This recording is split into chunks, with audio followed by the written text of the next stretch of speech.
anyway. Yeah, cool. Okay, we're live. Mm-hmm. So, Good.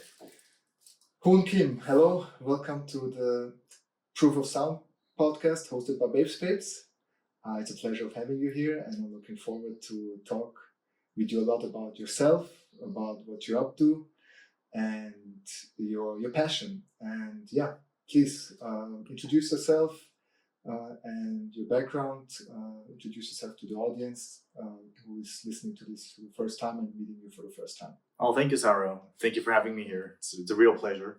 So, my name is Hoon Kim. I am born in South Korea, but I would say I was raised as a global citizen ever since I was a child. I lived in the States, went back to South Korea for my education, and then I went to Japan for my higher education, and now I'm in Germany. So half of my life I was overseas, basically. Okay. Yeah, and where have you been born in Korea exactly? So I was born in Incheon City in South Korea. So it's where the airport is at.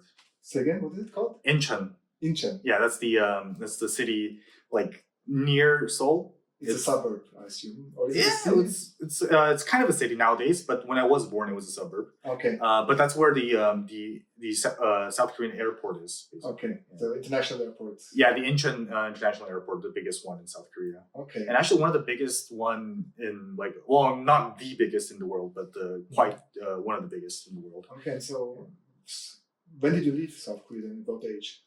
So I lived in South Korea until I was 7 years old, from my understanding. Okay, so you barely remember anything. Exactly. I mean, I remember enough to know that, I lived there, and I kind of started my primary school, of course, through stories that my parents told me as well. Mm-hmm. But yeah, I don't have any vivid recollection of how I actually lived there. Mm-hmm. And after I was 7, I moved to the States in the US. With your parents? Yes.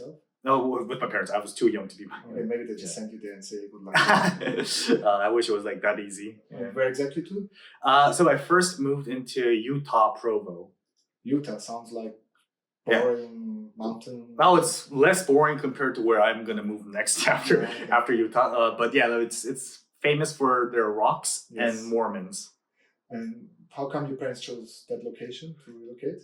A lot of reasons. So first, why did we decide to move to the States? It was because of, from my understanding, it was because of my dad.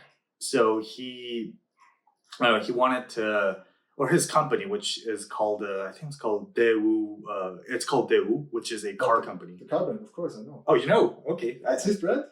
Wait, shit, I thought Daewoo was bankrupt and it's not no longer. Well, Daewoo was known, I guess, for a while in Europe, but didn't have the best reputation like most of the Korean cars had back then. Yeah. So, your dad owned this company? No, he didn't own it. No, he was a salesman basically, working at Daewoo, and at the time, initially, I guess they were how do you call it, a cargo ship company, right? Or something logistics. Is that true? No, that's Hyundai. That's Hyundai. Okay, yeah, sorry. Hyundai. Well, I mean, Hyundai does everything. To be fair, be fair, they do literally everything, cars and cargo. Okay. Daewoo is I'm not going to talk about the whole Korean car company history, but it's a little bit complicated. But Daewoo is like the name of the brand that he worked for at the time, and he was and I believe he actually went to the U.S. because the company wanted to branch out overseas. Yeah, which so they kind of sent him there. Exactly. But although they did send him there, they didn't really decide on exactly where or anything. It was just up to him to decide exactly where he's gonna live. Just learn the local culture and everything, because obviously we thought America is a singular country that's really small and everyone has the same culture, right? Mm-hmm. Yeah, which obviously is not. Which everybody thinks about South Korea. South Korea is kind of small, yeah. So. Well, okay. Yeah, small. Maybe not, but yeah. Yeah. Okay. Europe is a whole different story. So my dad used to work for Daewoo from my understanding, and he went to the U.S. Because he wanted to prove himself to his company that yes, I can learn English, I can understand and be beneficial to the company and everything. But later on, there was a massive layoff. So my parents or my family was kind of stuck in the U.S. We're already here. If we go back, there isn't really anything we're going to get out of it. So at the very least, let's learn the language, let's learn the culture, and just try to get something out of it. And that's, I guess, I mean, it's the typical sunk cost fallacy. But I think it kind of worked out. As you can see, I have a very, let's say, not standard Korean accent when I'm speaking English, and I definitely developed that from when I was staying in the U.S. And like I also had a lot of opportunities to talk with various foreign cultures, and I'm talking about like not just American culture, but even within America, there's a lot of different cultures, right? Mexican, Arabic. Yeah, and yes. There's a lot of foreign concepts that was just unimaginable for me because, for example, in South Korea, it's culturally speaking, adoption is kind of a taboo thing because adopting children. Yeah, adopting children because your bloodline, like your actual physical bloodline, is more important than anything else. But when I met a friend who was adopted, like who told me like he was adopted by his parents, it blew my mind. I was like, how's that possible? Because I never thought about that. Like I thought it was illegal. I mean, obviously it's not, but it's like I thought it was. And I was like 7 or like 10 or something. But anyway, so I lived in Utah, or I moved to Utah when I was 7 with my parents. I lived there for like 4 years, and in between, because my parents were staying there with a student visa, so they didn't have any work. Like they had to be in a university, be part of a university, and the university is the one who sponsored their visa and everything. And funnily enough, it was actually the Mormon community who really helped our family out. Wow. Because we didn't have a house, we couldn't even speak the language. There's nothing at all. But the Mormon community was really helpful. They later on gave a lot of information about the local situation and how to save money and everything. And from my understanding, that's when I think like 2 years after we moved to the States, we moved from Utah Provo to Idaho Rexburg. So sounds super redneck. No. Well, I wouldn't say redneck, but it's like the opposite of redneck, but it is the most rural, countryside you can ever imagine. Okay, so just to catch up, so you moved to the US. None of you speaks any word of English, right? Correct. Yeah. Maybe hello and how are you? Yeah. So you didn't learn any English in kindergarten or primary school in Korea? No, back then that was not a case. I mean, nowadays it's more common. Yes. Which is also kind of another social issue. But back then, absolutely no understanding. And I barely understood Korean. Like my parents were actually concerned that I had a speech impediment or some sort of language disability where I just had a hard time understanding language. So they had to hire like private tutors when I was in Korea, like age 5 or 6. Yeah. And your parents had a student visa, which means legally they were not allowed to work, but that was the purpose of moving there initially. So they worked on the side, undercover, let's say, and studied as well.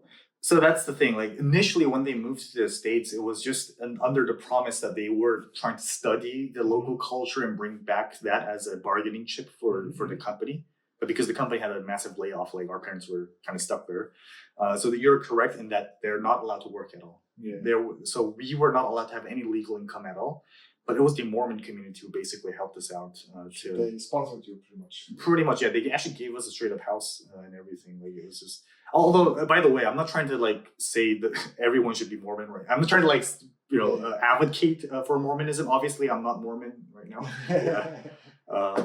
But I'm just trying to say like that's how it started. Yes. It was a religious community. So yes, my cultural or ethical belief is grounded upon their beliefs because I attended Sunday schools. I attended the church every week, even though I didn't really want it to. But that was sort of the condition. Is like as long as our family was part of the church, they're willing to help us out. And I mean, obviously, it's really great. Like we're really thankful, and it was a really nice, kind community. We never saw guns. Okay, we saw some guns, but there's barely any. No, it's America. Yeah, exactly. But I mean, were they preaching? Were they trying to convert you, or were they really, let's say, liberal and non-offensive in that matter? I don't think there's anything about converting. It's like, I mean, we're already like Mormon. Like that's the condition. It's like, hey, we are part of the church, so can you help us? Like that was sort of the approach. This was on paper. I mean, it's a different thing if you believe in it and follow this tradition even after you left the US. I mean, nowadays are you following their?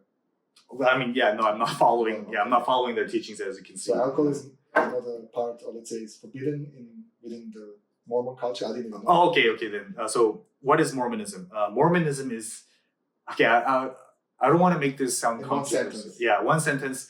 The most conservative branch of Christianity in America. Okay, so no sex before marriage. Yep, no sex before alcohol, marriage, no no drugs. alcohol, no coffee Why coffee? because it has caffeine. So no chemicals that alters your brain. You know, so to an extreme degree. What? No divorce or what happens? Well, I mean, yeah, no divorce, but on paper, no divorce. Okay, they don't chop your head off because of that or something. Yeah, correct. Yeah, they're not. They can't chop anyone's head off. Okay. But I'm part of their database now permanently. Oh wow. Yeah, so I still get their emails. Okay. Yeah. Okay, yeah, that's I guess it's a whole podcast we can just give Mormonism.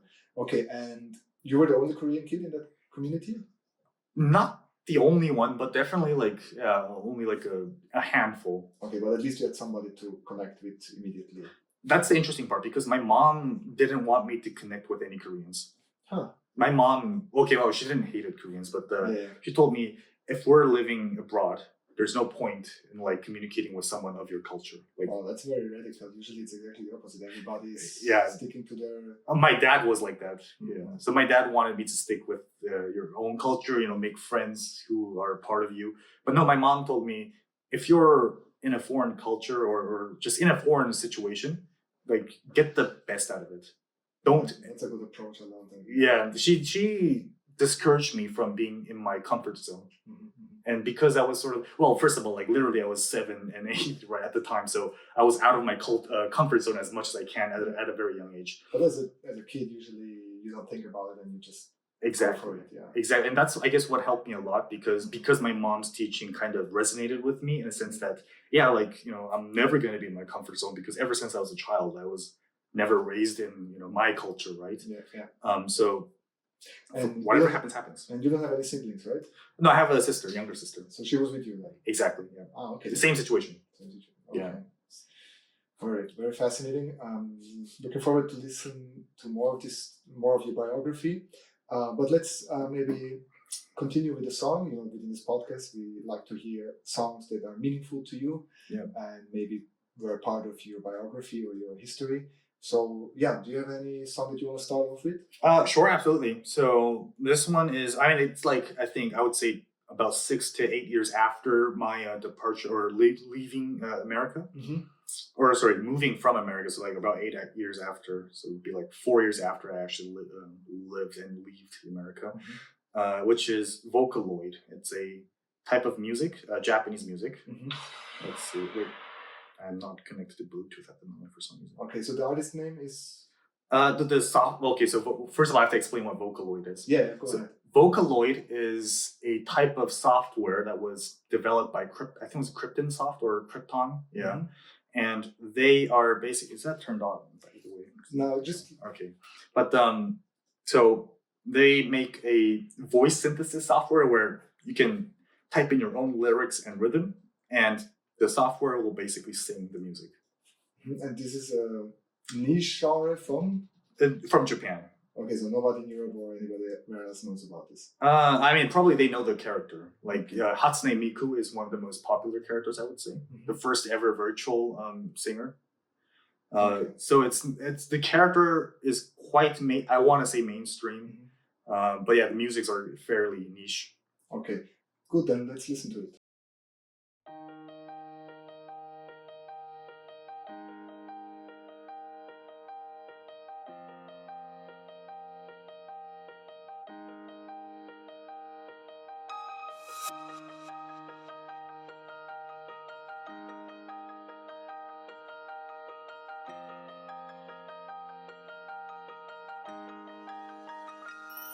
形のない気持ち忘れないように今似ていたレイアウトを消した太く地図さんだフレーズを捕まえて胸に秘めた言葉のせ空に飛び放つの君に伝えたいことが君に届けたいことがたくさんの手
So that was Hatsune Miku, Tell Your World, yeah, by Hatsune Miku.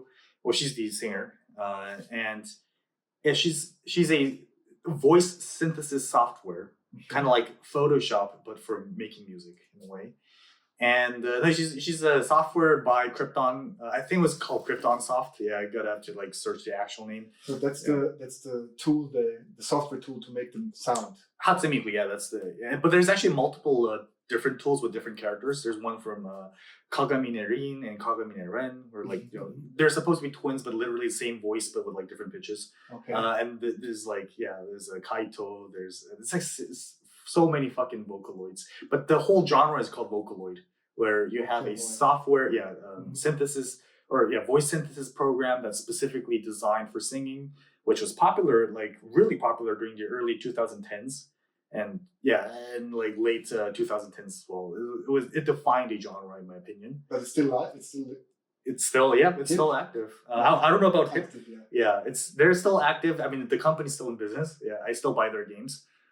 Because they also have games too. Like they have merchandise games for all of their characters. Okay, so originally it started as games and the songs were part of the games? No, it started out as a voice synthesis program and then they wanted to make more money off of it. So that's why they made games out of it. Okay, that song in particular was from which year? Do you remember? That's a good question. Tell Your World should have been like, I think, late 2010s if I remember correctly.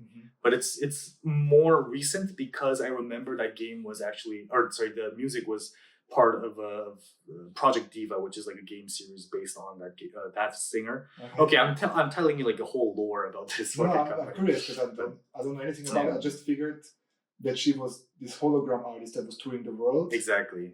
And that's Hatsune Miku. So she was huge in Japan, Korea. In Korea, I mean, later on it became, but no, start from Korea, and then I believe it in America they were like really popular. But among, I would assume. Yeah, the Japanese diaspora. Pretty much like the weebs or the otakus as they say.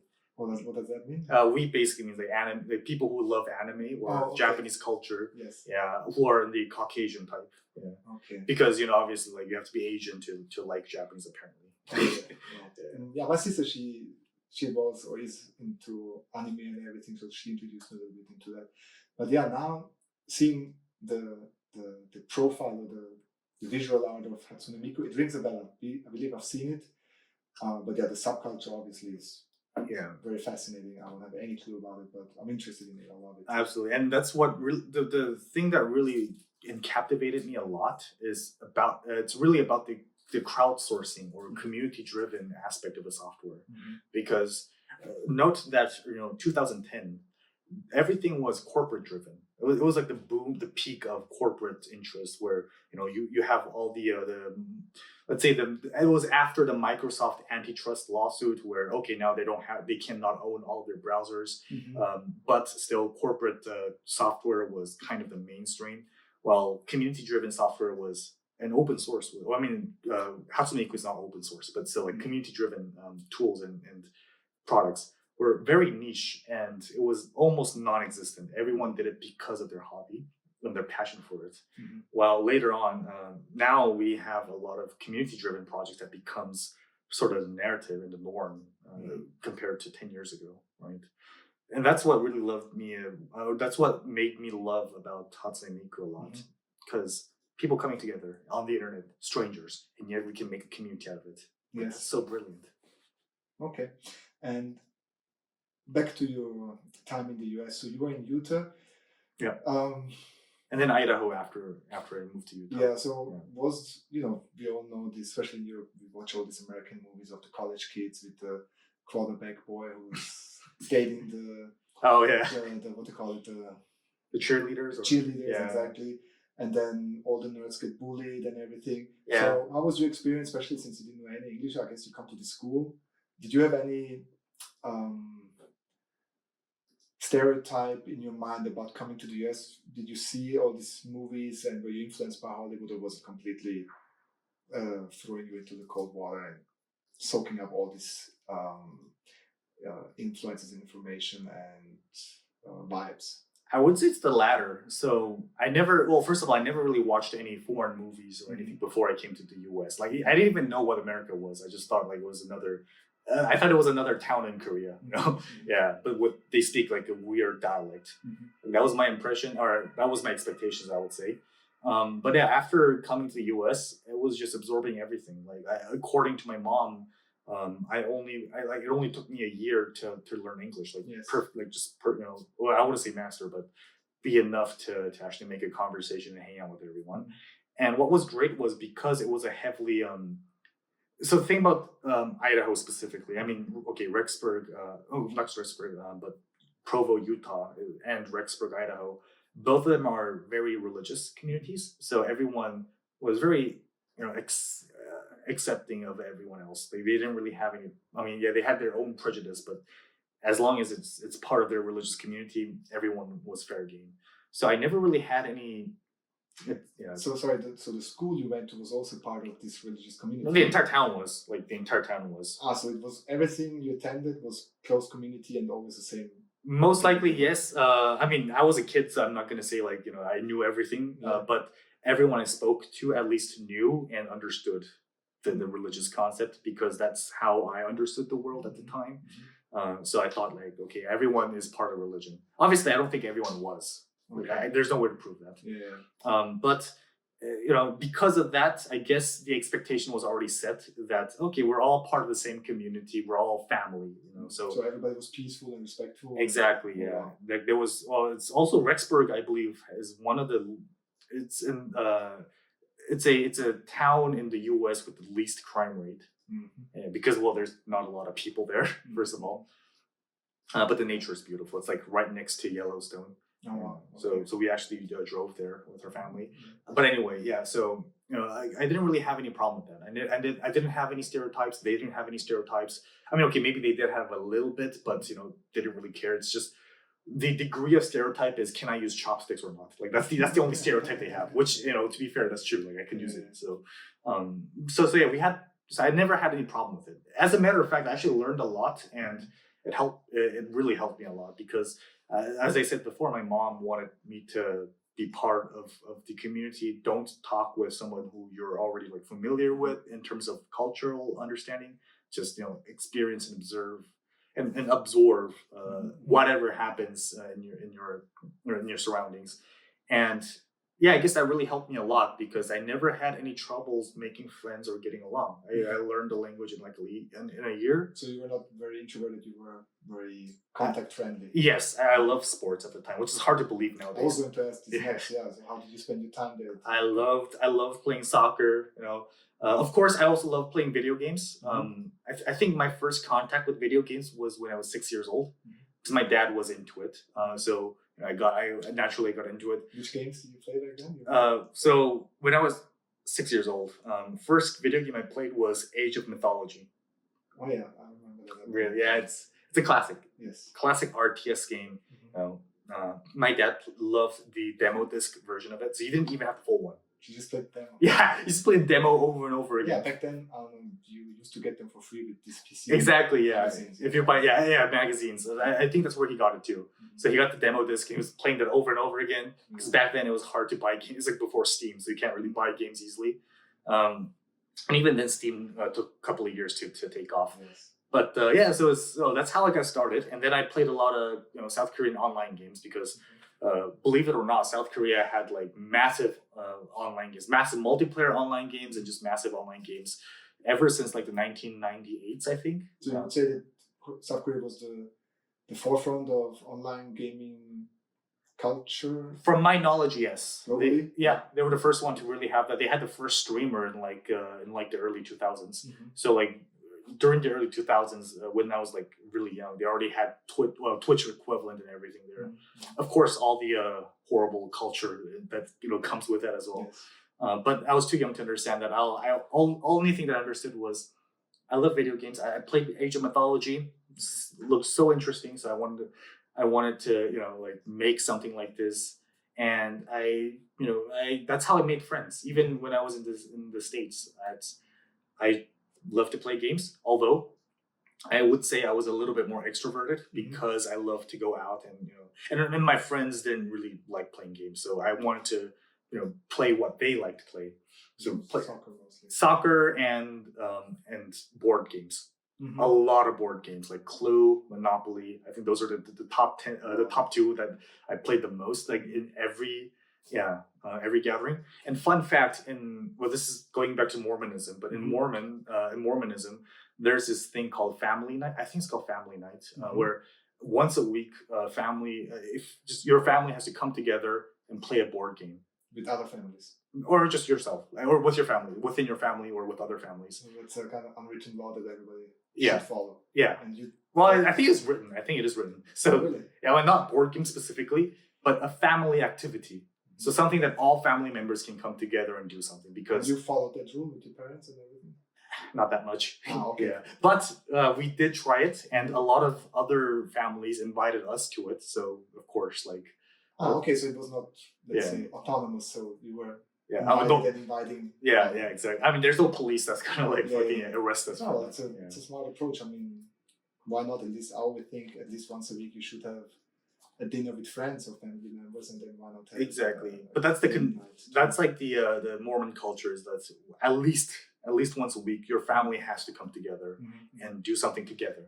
Like, don't do anything separate, because I mean, obviously during the week is fine, but at least once a week, because a lot of people forget to come together. Yeah.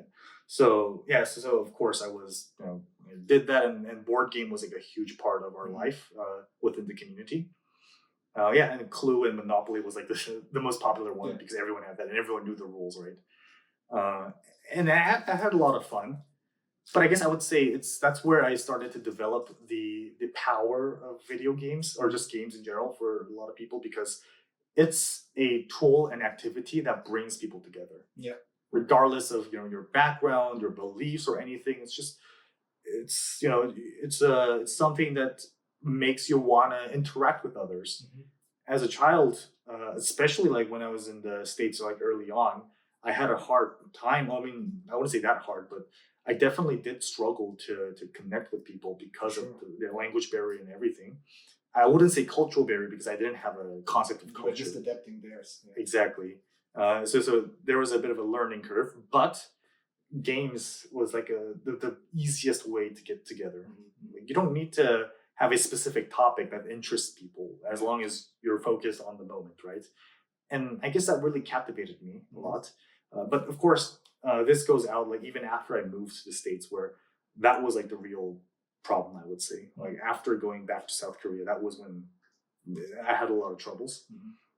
Ironically, I feel like I had an easier time adjusting to the US culture than I had adjusting to the Korean culture. But yeah, back to your question about like, Activities. Yeah. So I was more extroverted in the sense that I preferred social activities over activities that I do by myself. Okay, great. So yeah, do you have another song for us maybe that we can listen to? Sure. I have a Vocaloid, or I can actually, you know what? Let me give you the OST from To the Moon. Okay, let's listen to that. Yeah.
right. So that was the main theme of To the Moon. I believe it was composed by Kan Gao. Which is a game, To the Moon. To the Moon, yeah, that's the name of the game. For me, it's one of the most influential games. Like, so which era are we talking? Is it 2010ish or? yeah, it was like mid 2010 when I first played. I think the game came out like early 2010, if I remember correctly. It was made using RPG Maker XP. So RPG Maker is like one of the most accessible game engines, which is made. The engine is designed to make like Zelda clones or classic Zelda clones, and that was also the game engine that I used to make my first game as well. But the reason why this music in this game was so influential is because, well, the story is like amazing. Well, I mean, now if I play it, I wouldn't say it aged well in a sense that it's a little bit cringy in parts, but that's because I became an adult. Yeah. Like when I first played it, I cried a lot. But I believe the reason why I was so fond of this game was because I think it was because PewDiePie, the YouTuber, he's the one who played that game. And like after looking at people making a whole career of just playing video games and recording and showing off their genuine reactions, I also wanted to become a YouTuber. So I actually started a whole YouTube channel. You did? Yeah, I did when I was really young. I actually have like 600 something subscribers, which is fairly big at the time. It was like early to mid 2010s. YouTube was still young at this time. Oh, very fucking young. Yeah. That's like it was before the whole before the whole inshitification. Yes. But but it's that really influenced me a lot in multiple ways. Both as looking at video games as a piece of art, saying like, hey, you can tell a narrative. You can tell a narrative through interactive mediums. Because before To the Moon, for me, the video games that I played were primarily games, like just to kill time, the typical Nintendo games, which I do love a lot, but I wouldn't say they're a whole, immersive experience. It's just a game to stimulate your mind in a specific way. Pokemon was one of my favorite games as well at the time. But yeah, To the Moon was the first one to really get me into this whole field.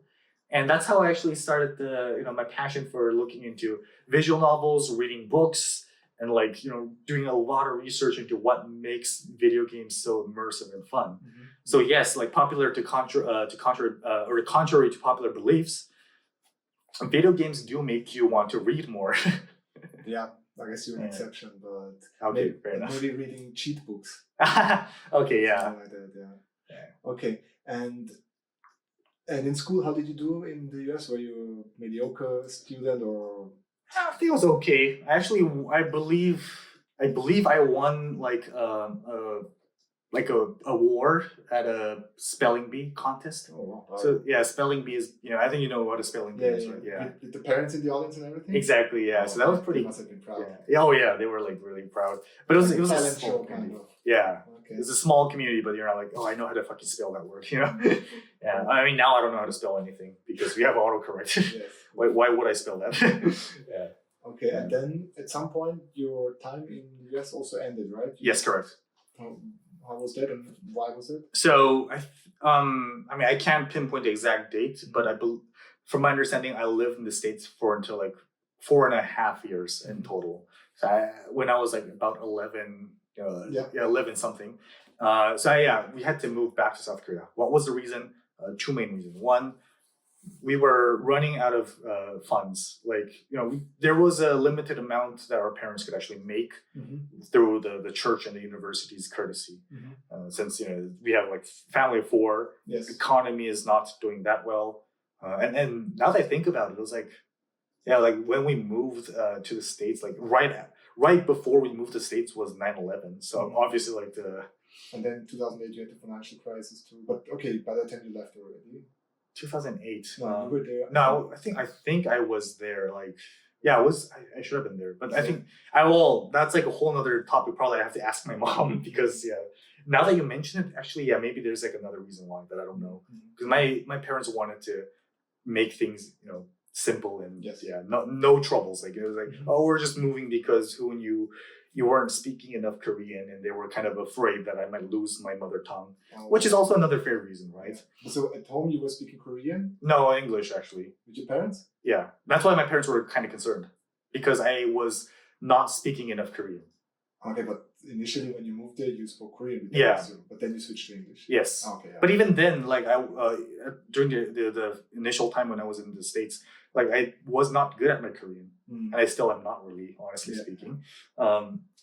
So like they were kind of worried that I might lose the language. That was the official reason why we left. Obviously, there's more reasons behind that than just language.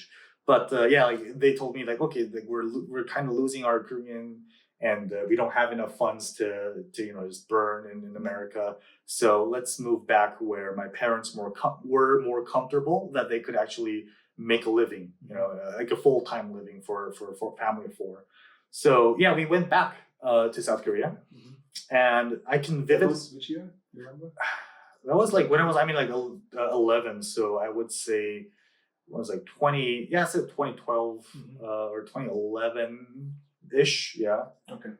I'll have to actually do the math, but anyways, like around this time. Okay. Yeah, around the early 2010s, let's just say early 2010s or late 2000s. And were you sad? Were Were you you 2010s, disappointed because you liked it so much over there, or? So that's the thing. So for me, I didn't really have any impression because I was a child. I was just developing my characteristics, right, or my brand, let's just say.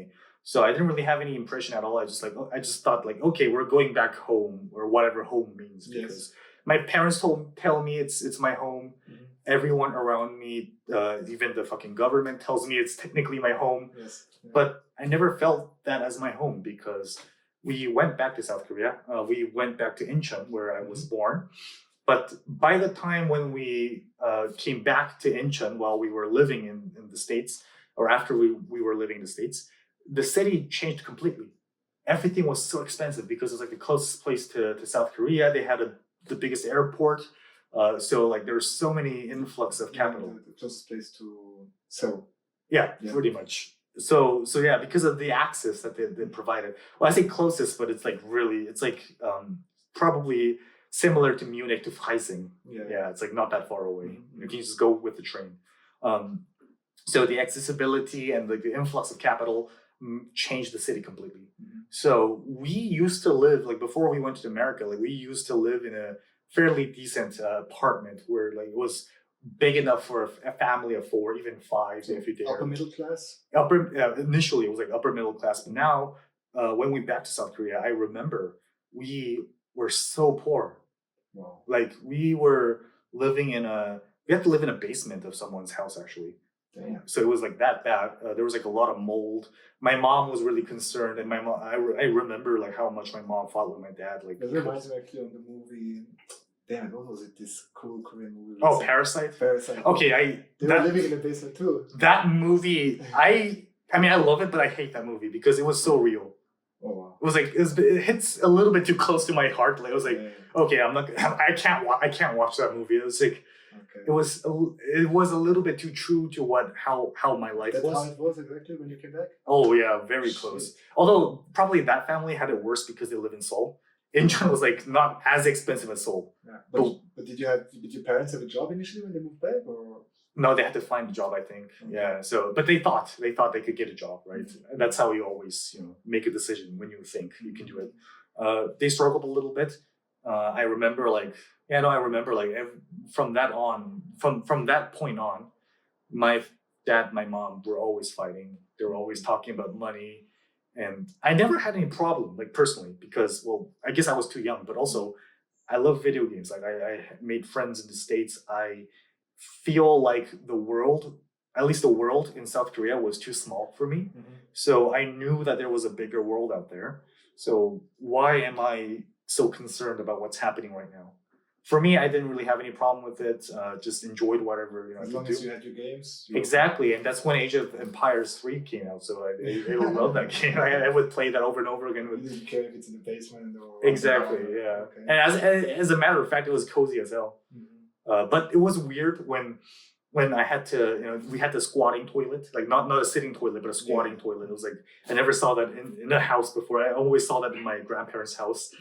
So that was a little bit weird, but okay, fair enough.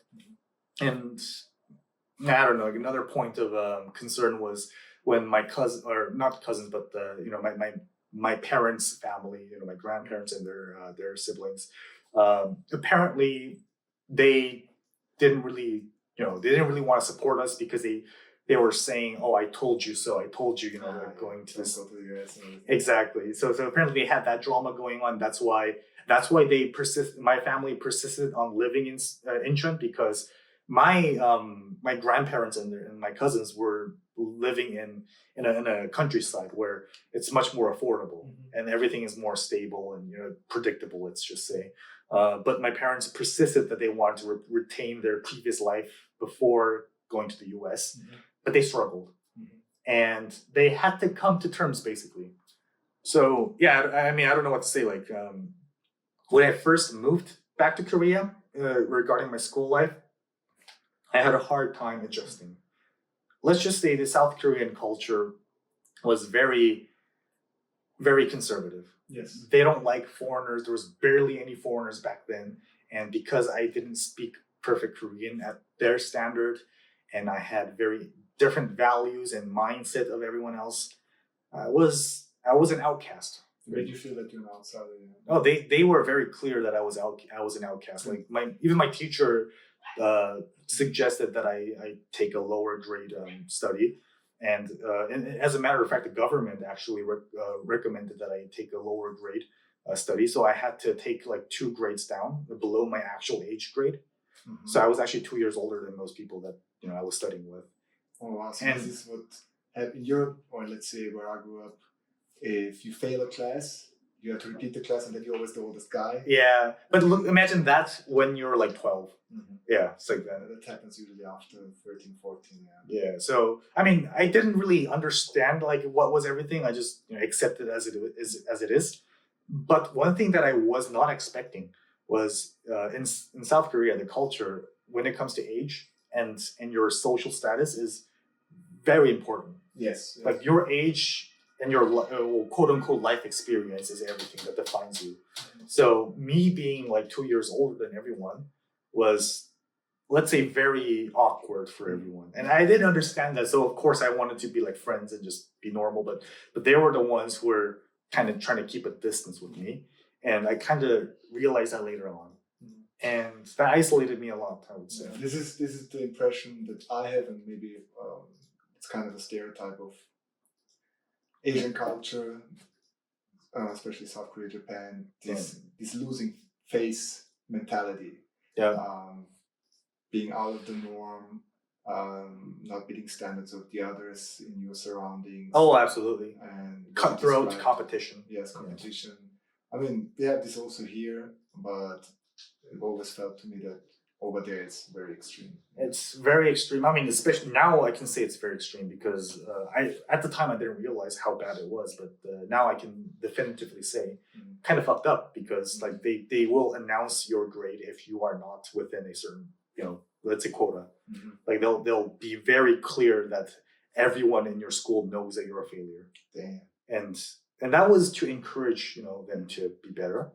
But for me, that was more of a discouragement because I realized that... Yeah, as a young kid, if you cannot deal with it, it crushes you maybe. Yeah, like, what am I supposed to fucking do? Like, and... Well, I mean, that goes like, a couple of years down because, yeah, like when we first moved to Incheon, everyone was having a hard time. My parents were having a hard time. I was having a hard time adjusting to school. I didn't complain too much because I didn't want to, burden them too much. I know they had their own troubles that I could not understand. So I'm just going to stick with my games. Exactly. But you're in your own world. Exactly. And my parents were worried that I was only in my own world. Like I'm not hanging around with my friends. So I tried to, hang around, but that's also not that easy. So we moved out. So we had to move to a countryside in Pohang, which is it's not that much of a countryside, but it's a port city. My dad was born in Jeju Island, so he thought it was like perfect for his. It felt like his home, where a lot of sea and a lot of fisherman culture and everything. So we moved there to Pohang, and Yeah, I think we first moved to Mundok, which is like a small town in Pohang, if I remember correctly. And yeah, we I went to elementary again. I had to say goodbye to all my friends I made in Incheon, um, and make new friends. But I realized that from then on, my family could never decide where they want to live. So I had to move like 4 or 5 times. I was going to say you have already been to 4 or 5 schools, right? In different Oh, countries. now I have to like 4 or 5 more schools after that. So like I had to, after I go to Incheon, I went to Pohang, and then even then from then on, I had to move like 3 more every times. year different school, no? Almost every year, yeah. So I never was able to make a long-term friend. And that's where I realized that, okay, to survive, it's not about making long-term friends, but just being able to make any friend. Just to satisfy my parents, like telling them that, hey, I'm doing well. Okay, don't worry, just do your stuff. But I had to just, I guess I had to get used to whatever environment that I was in. It was not about what I like. It was about what makes more sense for me to assimilate with the local culture. So I had to repeat that for a very long time. Like I think, yeah, until like I graduated middle school, or yeah, until I was like 16 or something, or almost 15 or 16. So it was just every year or two I had to move from place to place. And it's kind of funny too, because like nowadays I can just laugh about that situation. When my mom looked at our the registration history or records or whatever, she was like, "Oh my God, we moved like so many times," and I can vividly remember like all the troubles I had during all the movements, But that was our family basically. We were a nomad. Yeah. We didn't have any place to stay. We cannot stay economically, and just various reasons that I did not understand at the time. There's one thing that was consistent: video games. Like I can still enjoy and have fun with my own games. I can pretend to like people around me, and of course I was genuine. Like even if I pretended, as long as the other person was genuine, I would be a genuine friend. But it ultimately boiled down to how can I survive and get acquainted with the situation that I have right now beyond my control. Yeah, in that sense, I would say gaming is similar to music. It's a universal language, independent of any location or region, and allows you to connect globally. Yeah, absolutely correct. That's how I understood my life basically. And perfect. And in that sense, maybe you have another song for us that we can listen to that meets that spirit. Well, I mean, the music from To the Moon, I think, it fits perfectly, because that's exactly the game that I played like during that era. Okay. Yeah, I could turn on another music. Yeah, sure. Let's play another one.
Okay, so now we played two songs from the same artist, Ken Gao. Yeah.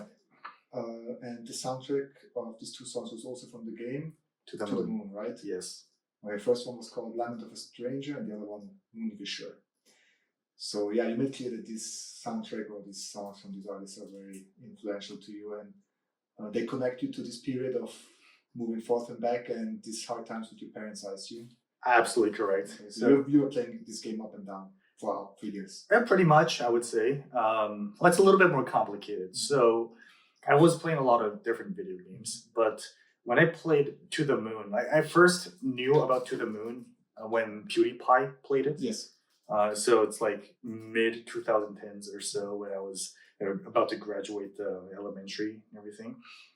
Because in South Korea we have elementary for 6 years, and yeah, like that the game when I first played it, that influenced me in a different way. Where at the time, like before To the Moon, all the video games that I played were very, let's say, arcadey. Like they were all one-off games, or even with like the bigger ones like Pokemon. I think Heart Gold that was one of the first games I bought with my own money. I had a Nintendo DS Lite. Yes. I loved it so much. That's how I made a lot of friends too. Like if I had a friend who had a DS Lite, I'd be like, oh hey, you have Pokemon, let's play together. And Nintendo, they supported backwards compatibility, so they had the Diamond and Pearl. But anyway, that's To the Moon was the first one where I would say I actually got emotional playing video games.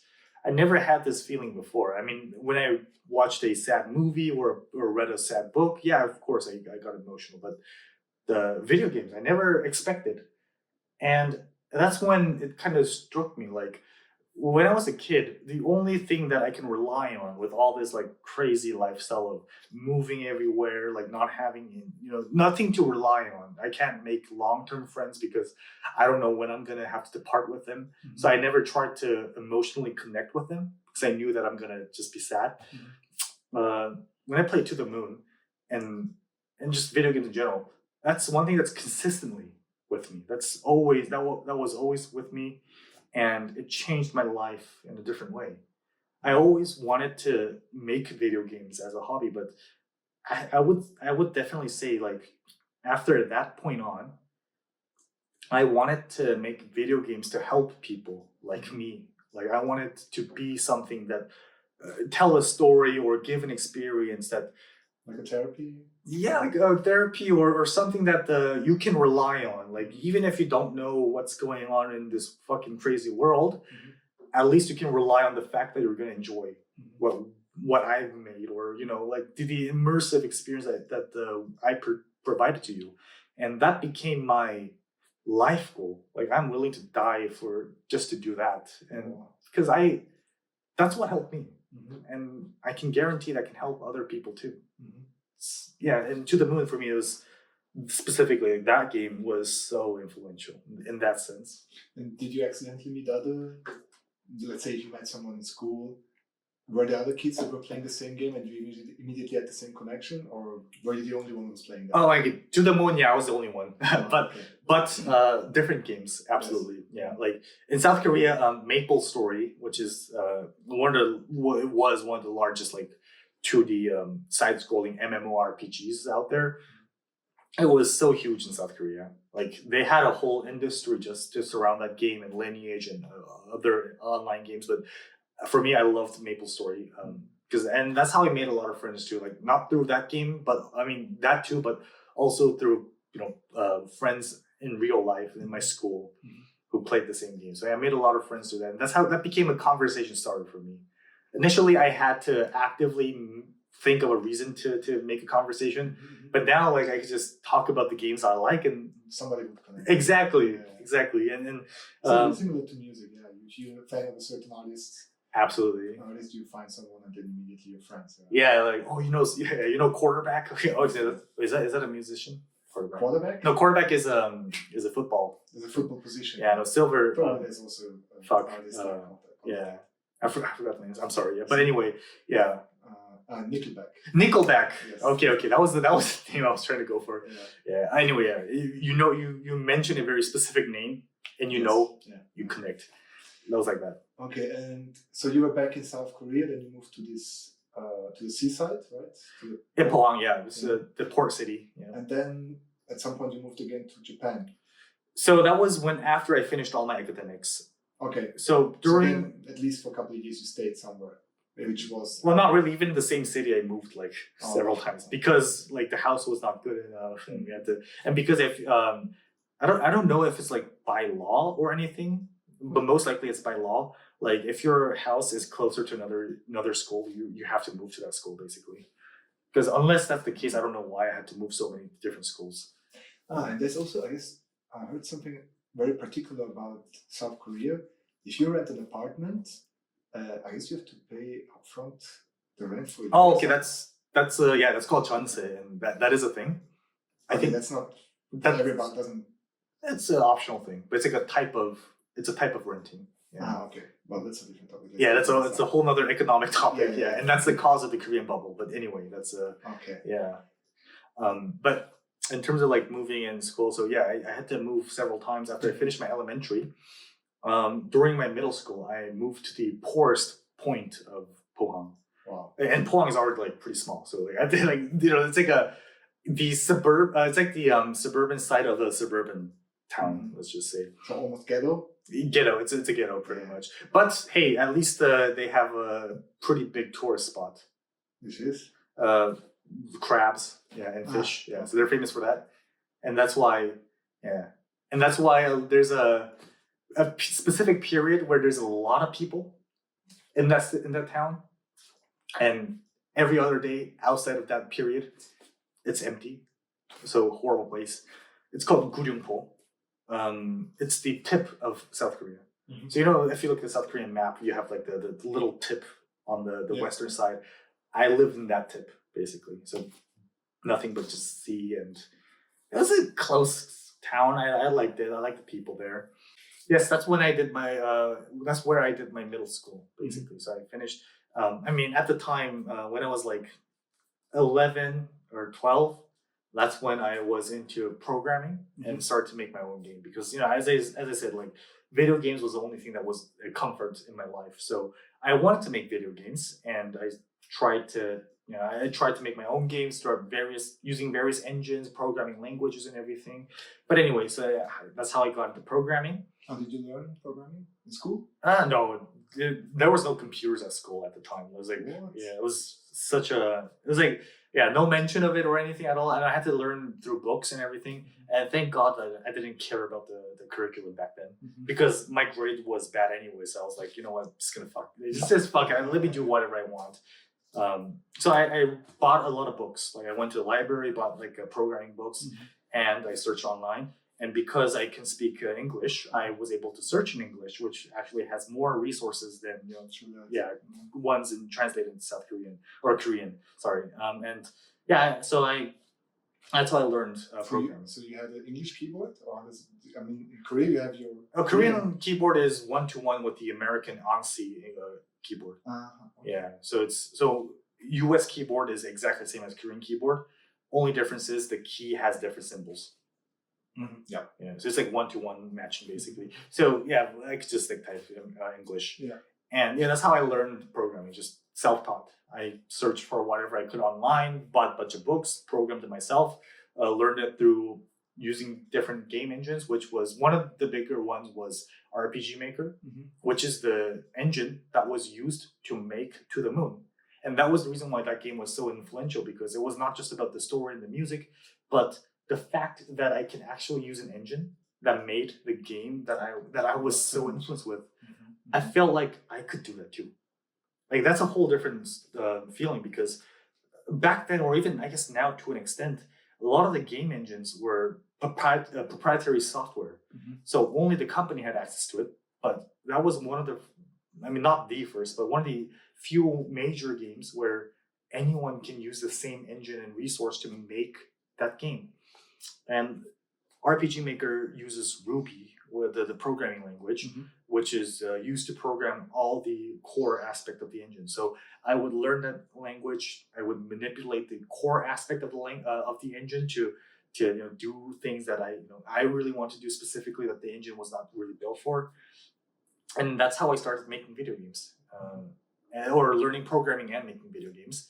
And yeah, after that, I went to middle school, and I guess after my elementary, like late elementary to early middle school or before middle school, I had a very clear idea of what I want to do. Like I'm willing to die for this. I'm gonna make video games. I'm gonna become a game developer, create my own video game studio. I wrote that down in my Diary? well, not just diary, but there's like a survey and not just South Korea, but every country, I think, where you survey a child what they want to do in the future. Yes. I always wrote down video game developer, video game creator.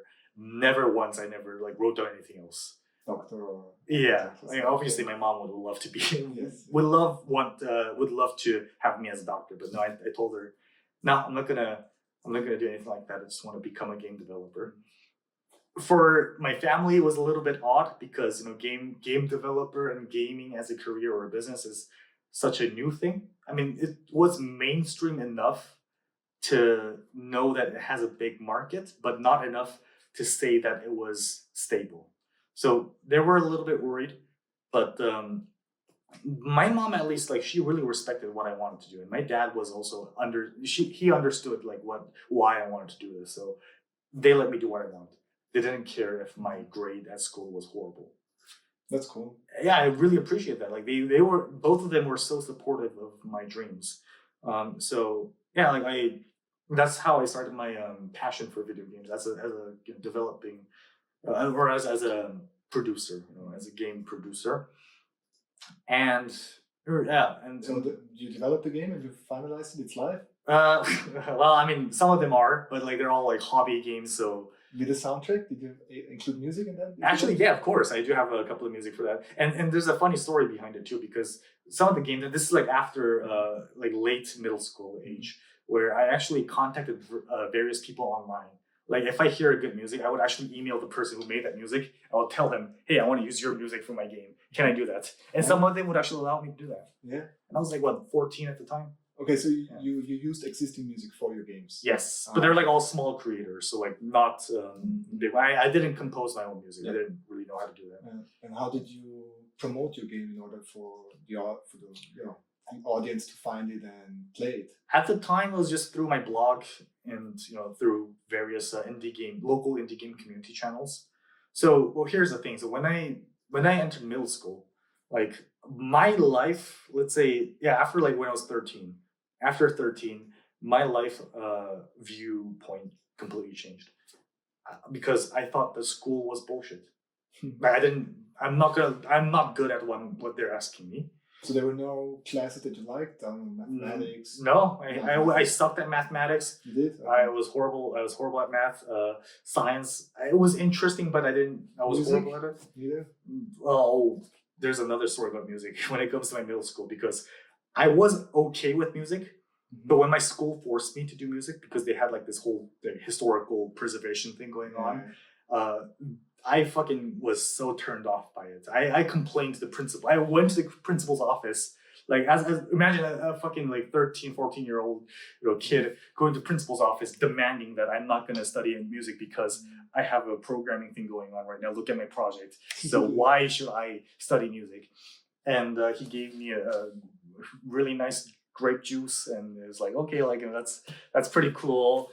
He called my parents, and my parents told me do as what I said. So I was able to not attend the music school. So you didn't play any instruments either? No. I mean, I liked music as a listener, but when my school forced me, You didn't like it? whenever they forced me to do anything, I'm not going to do it. And that's when my rebellious phase came into it. And my rebellious phase as a teen, or pre-teen and late mid-teen, was kind of interesting because a lot of people have rebellious phase towards their parents or their school. But for me, I loved my parents. They supported me for what I wanted to do. No, I was rebellious against my school and my teachers. I told my English teacher I can speak better English than you, so fuck off. I'm not gonna care about what you're teaching. I'm just gonna do what I'm gonna do. So don't bother me at all. And I was very clear about that. Of course, my teacher was kind of offended and they didn't really like it. But after when they spoke with my parents was fully in support with me. I was able to do what I want to do. So yeah, like I had a pretty popular blog at the time because I wrote like a lot of analysis reports on blogs or on video games, like why I like this video game, what kind of like story theory that I have about this video game. So not non-technical.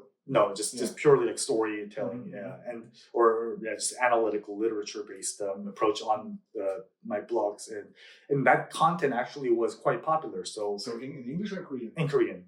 And yeah, I mean, obviously it's a Korean specific niche, so not a lot of views in the modern standard, but like 1,000 to 2,000 views per post, pretty good. So what I did was, can I monetize this? So I actually went to the local businesses. I approached them. I was like, hey, I have this like view count in my blog.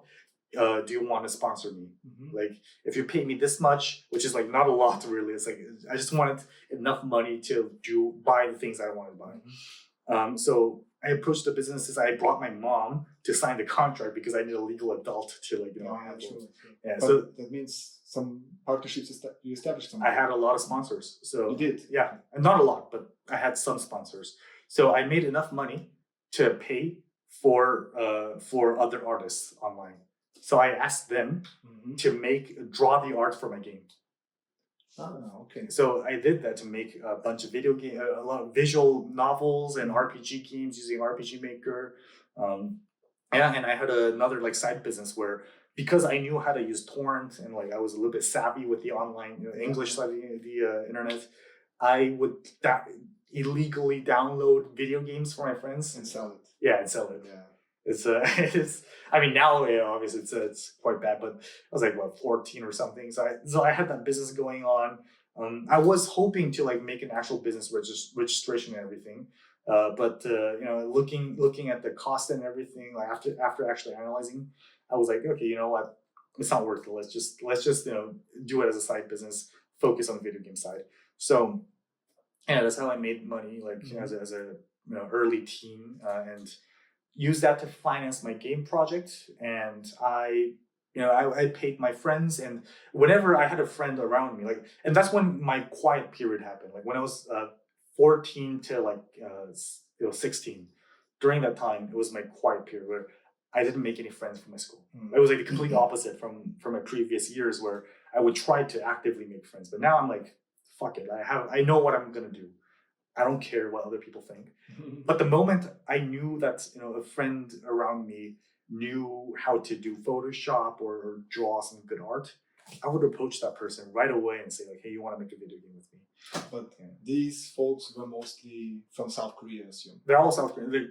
I mean, the people offline in my school, yeah. Okay, so there was no issue with wiring money somewhere abroad. Oh yeah, no. Okay. Purely within South Because Korea. there could have been a crypto. It was before Bitcoin. This is like before Ethereum. It was after Bitcoin, before Ethereum time frame. Because there could have been an opportunity, maybe, if you would have reached out to international visual artists, and then you would have to solve a problem. But by the time like Ethereum or Bitcoin was mainstream as a payment system, I was already like in college. Yeah. So okay. Well, that's gonna be a different topic. Yeah. Okay. Then I would say let's continue with another song then.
だけど想いは遠く過去へと浮かべては去りゆくのか遮られる光は声に逆らい今を歌え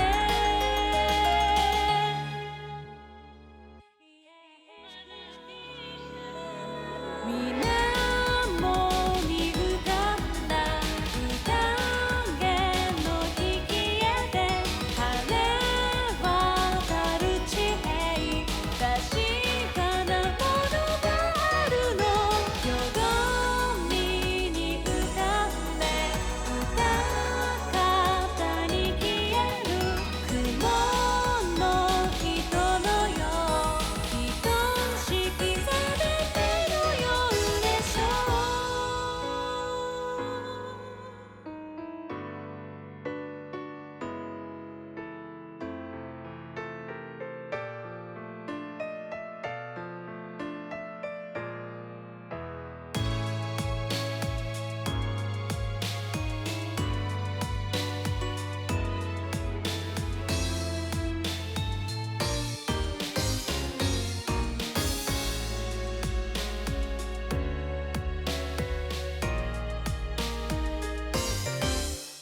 夜空に浮かべた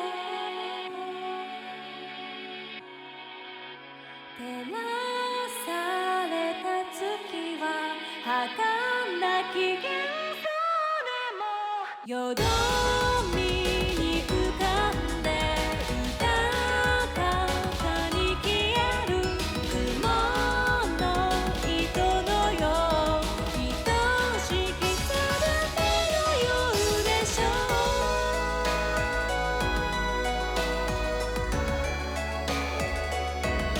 儚き夢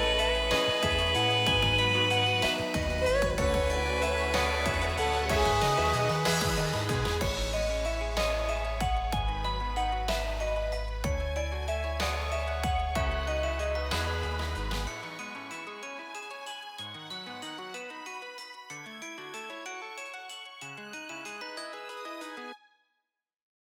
So beautiful track by. Yeah, that was by that was like by an indie circle. Let me just recall the name because the thing is, it's a Toho music from Toho, which is a video game series, or it started as a video game series, and now there's like so many indie artists coming in to cover the music because the music is so good. This one is by a Tash Music Circle. Okay, which year approximately? Yeah. This version specifically, I'm not exactly sure. I want to say like 2016 or 2018 roughly. Okay. But the reason why I'm so unsure is because, as I said, like the video game itself came out like I think early 2000s or something. It's or late 1990s, even some of the older ones. Toho game, where Zun is the creator of this game and the music as well. He's the composer too. It's what, a one-man show? Huh? Yeah, one man. So it's pretty much a one man show. Oh, wow. Like we're the first ever indie game where it built a whole entirely different industry. And now, because the music and the game is fine, but the music is like so good. So many people come in to make their own covers and variants of that music. And Zun just allows that. Like he's like, okay, I'm really chill with that. Just make the music as long as you quote It's a good approach. Yeah. exactly. And this was like unbelievable in now standards. Like back, it was like 20, 30 years ago. Oh, 30 years. I don't want to think about 30 years. 20 years ago. Yeah, I'm not that old. But yeah, like community project, like how Vocaloid or Hatsune Miku was like one person, one company and one entity releases a amazing base work, and now everyone else just comes in, makes their own stuff into it. That's what Toho music is really about, a community approach. And you mentioned that was apparently your first sneak peek into blockchain and crypto? Well, yes and no. So here's how did I start my career in blockchain, or my interest in exposure in blockchain technology. When I started to program or learn programming for video games, I also learned how to hack basically. So I learned system hacking, system programming, and I was quite active in the dark webs. Let's just say You were? I was. I'm not going to expose myself in the details, No, but let's no. just say I had a lot of clients who were willing to pay in Bitcoin. I didn't know what Bitcoin meant at the time, so I did some research, and it was one of the most interesting things where you have a distributed ledger, and this was like what 20, I think it was like 2014, yeah, 2014. Yeah, if I bought Bitcoin then, I could be fucking rich. But yeah, there's no way. So, I'm gonna do what, this. okay, so just for the listeners, so dark web meant you were using, I assume, the Tor browser, right? Correct. That was the access to the dark web. Yeah, the Onion network And the basically. Onion network, yes. Yeah. And what were you interested in? Selling, buying? No, I was selling my hacking services. There was a lot of like open hacker platforms where. Can you give an example? So, I don't know, hacking Well, someone's email account? yeah, something like that. Hacking someone's Facebook account or whatever it is. There was a lot of Silk Road, for example, also Yes. had there's a lot of drugs, but there's also a lot of hacking services that they offered as a category. So I'm not going to go into details, but let's just say I was involved in some of the freelance works there, and a lot of clients were willing to pay in Bitcoin. And they did. Well, yeah, I did accept some. For me, I just So you did a lot of services without getting paid too? yeah, because I wanted to just test out my skills. Like I didn't care okay. about the payment. Like I just wanted to see like it was fun. It was like just it was another game for me. And there was actually a lot of capture the flag games in the hacking community that you would do. What does it mean, capture the flag? So basically, you have a server and someone would basically plant a text file with like a unique phrase. And your job is to hack into that server to get that text file and understand the content. And the first person to read that content is the winner. And gets? Nothing. It's just for bragging rights. Really. Oh, wow. Is this still common? I don't know if it's common, but it is a standard framework for a lot of RedSec or let's say like security security operations. Let's just say so. Yeah, like for example, if you it's similar to how black box security auditing works. If you were to hire by Google, Google sometimes would ask you like, hey, we have this like very specific aspect or specific file in this part of our server.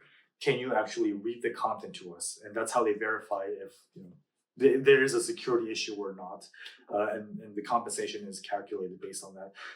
I don't know if Google still does that. I don't know if they ever did that because I never worked for Google, but I was. It's a standard big IT company practice. Let's just say, Facebook is actually probably one of the biggest ones in terms of like being engaged in this kind of activity to secure their website.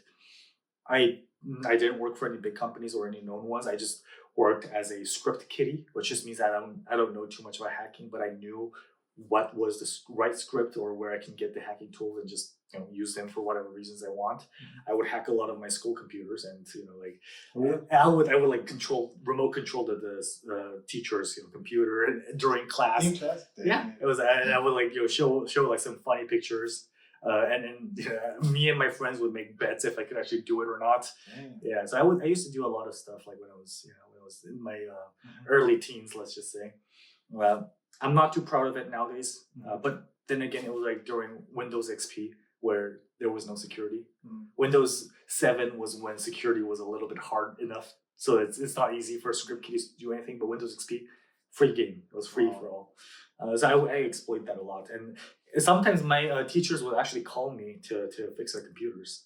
And well, there's a funny story about this famous German character of German origin, Kim.com. Really? You know him? King.com. Kim.com. He's the guy who got raided in New Zealand, who was the founder of Mega Upload. Oh, really? I didn't know that. Really? He's German, and apparently he started his career by offering hacking services and hacking his clients. Oh my god. Well, I'm not him, first of all. No, but it reminded me on that. And you've seen it, no? The guy in New Zealand, he's a big chunk guy. Crazy character, and the founder of Mega Upload who got raided by the US government. Holy in shit. New Zealand. You had this panic room and everything. Oh, I mean, I wasn't aware Mega Upload was like from New Zealand or Australia or something. But no, his original name is Kim Schmitz, and then he changed his name 1,000 times. And but I didn't know he was German. Wow, that's German Finnish roots, but interesting characters. I kind of like him, but not everybody. Interesting. I would say similar. Like a lot of developers either start from like programming games or go into hacking. I did both, so I kind of speed run the whole career path. Let's just say. Okay. Yeah. And then at some point you moved to Japan? Yes, correct. So yeah, after I okay. So here's the story. Like speaking of hacking and blockchain, so that's how I got into Bitcoin, and I was interested in the whole technology. Did you read the white paper or did you just? No, I was offhanded. I Yeah. was like, I was like, okay, there's a mining rig and everything. Can I buy a mining rig or something? But I couldn't. I didn't have any good access in South Korea at the time to actually, purchase the mining rig. A6 Ant something I think it was called back. Yeah, the one that I was looking at back then. But it was back in my head, and that did influence me a lot in a way how I look software, where you could have a program that's completely crowdsourced. I mean, torrent. Yeah, obviously, I knew how to use it, and I knew how it worked, but I didn't know you can actually make state transitions with a crowdsourced program. So that was interesting. But long story short, when one of my works was in the news, I was a bit scared. Like I thought like, local news in South Korea. Yeah, local news. It was for a very specific political website in South Korea. I didn't have any political agenda or anything. I was just involved in it because a lot of the people that I knew in the community was involved in it. So I just get onto it, and I wasn't caught or anything. No problem at all because. But you hacked the servers of this political I party? took that down. Yeah, okay. And they called the guys on you or the crew? No, the crew was kind of exposed, but they didn't know me. So yeah, so you were off the hook. I was off the hook. Did you have some sleepless nights? Or? I was paranoid as hell. Yeah, I was fucking paranoid, and that's when I realized that let's just not do it. Like it's just not worth. It's not worth it. You got away, don't risk it. Yeah, I had my fun. I was recognized, even though it was, and obviously I don't want my actual identity to be exposed anywhere. So you know what? I got my fun. Let's just pull out here. What happened to the other guys? They were punished? Some of them were. Yeah. What does it mean? Like, well, the thing is, paying a fine or go to prison? I don't know actually. Okay. I didn't hear anything about that. I only heard that the police was investigating, but there was no outcome, and they didn't. They were not engaged in any future hacking as well. But let's just say I was involved in a hacking project that was involved with 4chan, and that was when the anonymous hacking group was at its peak. So I was like, I'm not part of the anonymous, but I was involved in the whole anonymous group's like peak activity. And obviously, anonymous is not a central organization; it's a decentralized organization, if you will. Anyone can call themselves to be one. I called myself to be one. I pretended to be one, but I'm not like one of them. But anyway, that's when I was like, okay, it's not worth it. So I focused back into gaming, and going back to my roots, basically making video games. I won a couple of prizes in my local computer programming competition. I actually won the gold prize in the South Korean National Programming Olympiad. Through my game that I made with my friends. Yeah, so that sounds quite something, no? It was a huge. It was really huge for me. So how many participants? It was a lot of people. I think it was like, I don't know the exact number, 18 to 19 or something. But there was like, quite a sizable amount of middle school to elementary school, programmers. And according to the judge, my project was one of the most polished ones. Because I actually worked with a lot of professional artists and aspiring artists in my school, and another designer. I remember like I would invite him to my house. Like we would work like day and night, like drinking caffeine, energy drinks, just to like finish this project. Because I wanted people to see my artwork. I wanted people to see my vision and how I see the world and everything. So yeah, like I was so happy to see the judges recognize my work, because it was a programming show competition, but they looked at my work not as a programming project, but as an art piece. And that was like, I loved it so much. And that's when I was so confident that, okay, everything's possible. My work can be recognized.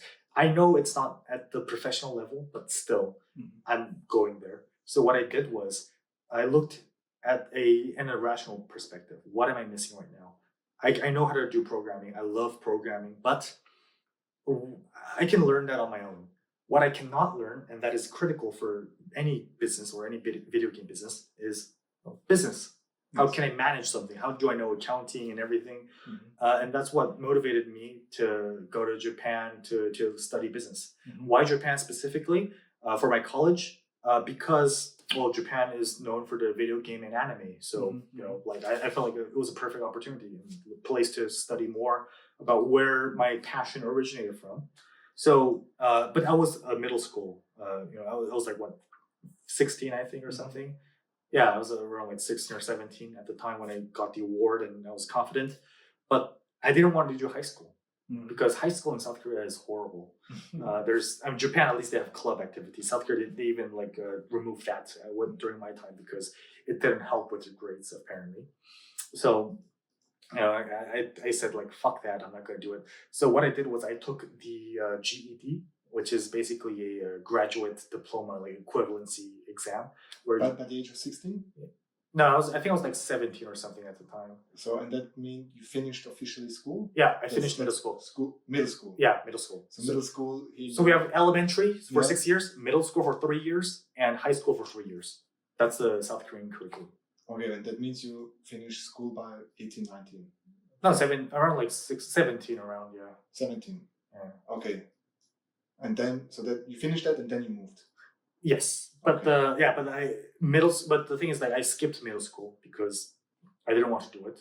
I'm already like 2 years older than most people, so like, even if I skip, it's not like I only missed like what, a year and a half, so not a lot. So that means you skipped by taking an exam where I can get a diploma for a high school diploma just by taking like an exam that summarizes the entire high school curriculum.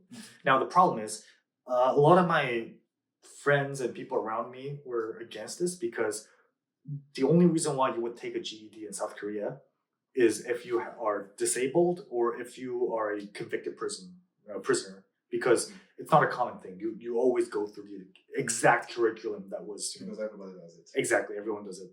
I remember like my cousins and my teachers and like everyone was so, not only against it, but they were like so concerned about my entire life. They were probably just jealous. now I think how dare he? That's how I want to think about it. The exam is not that hard either. It's literally just like you get a diploma for doing the basics. Probably it's considered cheating, right? It is, yeah, and that's why a lot of universities in South Korea would not accept that.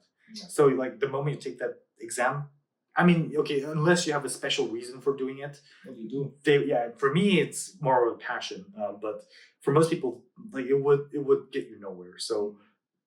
And funnily enough, like I vividly remember one of the strictest teacher in my middle school told everyone, like every one of his students, that if you don't like school, just take a fucking GED and just get out of here. Just do how And now I did that. I literally did what he was advising against.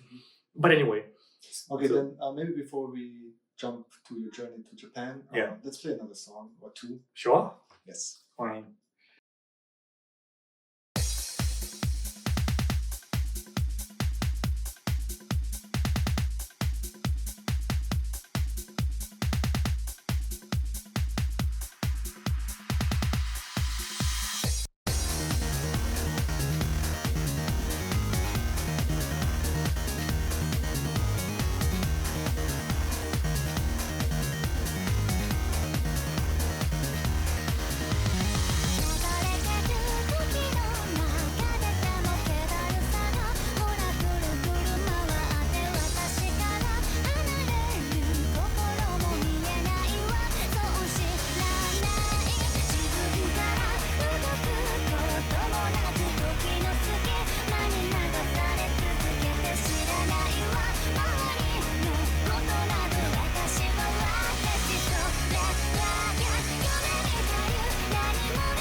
verrate mir doch, was soll das alles hier?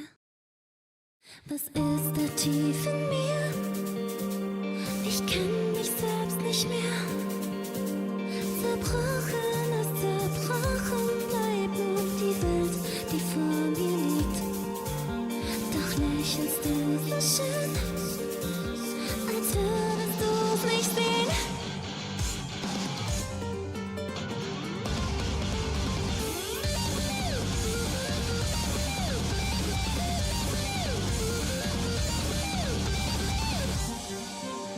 Mein Innerstes brach schon längst entzwei.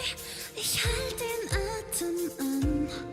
Sie bleibt verhüllt, niemand kann enthüllen, welch Wahrheit zu mir fand. Freeze, verletzlich doch, ich fühl nicht viel. Ich drehe durch und bleib stabil. Wenn ich dich finde, was wird passieren? Ich blicke zurück auf die Welt, die mich einst ausstieß. Ich wandle in ihr, doch existier nicht. Hör auf zu suchen, bevor du mich so siehst. Glaub mir, du wirst nicht in einer Welt geschaffen aus dem Geist der Grausamkeit. Will ich dich nicht verletzen, nur meine Ruhe zu ein. Erinnere dich nur an mein altes Ich. Lebendig wie ich noch war.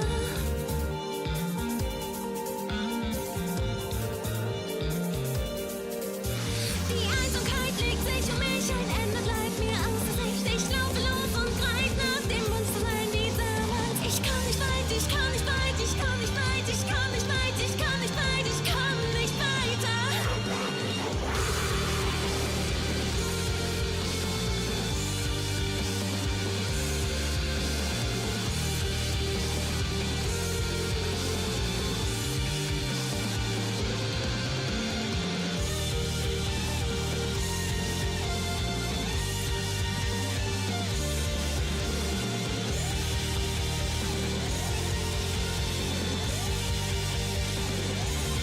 Verändert für immer, ich kann mich nur erinnern. Wir beide sind in uns gefangen, zu zweit bestimmt zum Untergang. Verletzt sich doch, ich fühl nicht viel. Ich drehe durch und bleib stabil. Ich will dich nicht so wie er mich selbst verliert. Ich blicke zurück auf die Welt, die mich einst ausstieß. Ich wandle in ihr, doch existier nicht. Hör auf zu suchen, bevor du mich so siehst.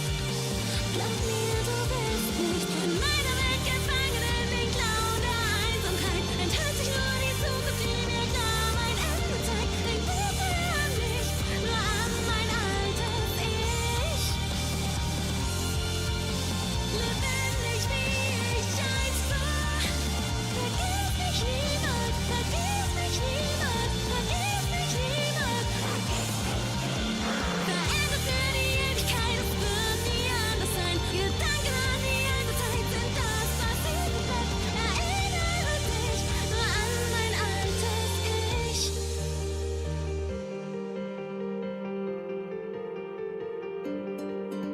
Verrate mir,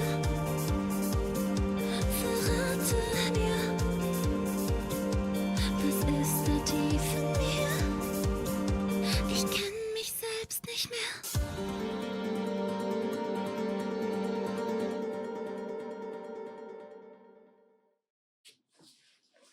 Okay, so we played two songs now. Yeah. First one by Nomiko, Bad Apple, correct? Yes, Bad Apple in general. It's a very popular music Yeah. from Toho. I'm pretty sure anyone who knows Toho will know Bad So it's Apple. also from the game Toho. Yes, well, the original music is. Yeah. But the rendition, like in YouTube, they make Bad Apple for literally everything. Like Bad Apple, the animated music video using YouTube comments, using like programming code, using like just real life dancing for everything. Okay. So it's a viral music basically. Mhm. It's like the "What does the fox say" music, kind Okay.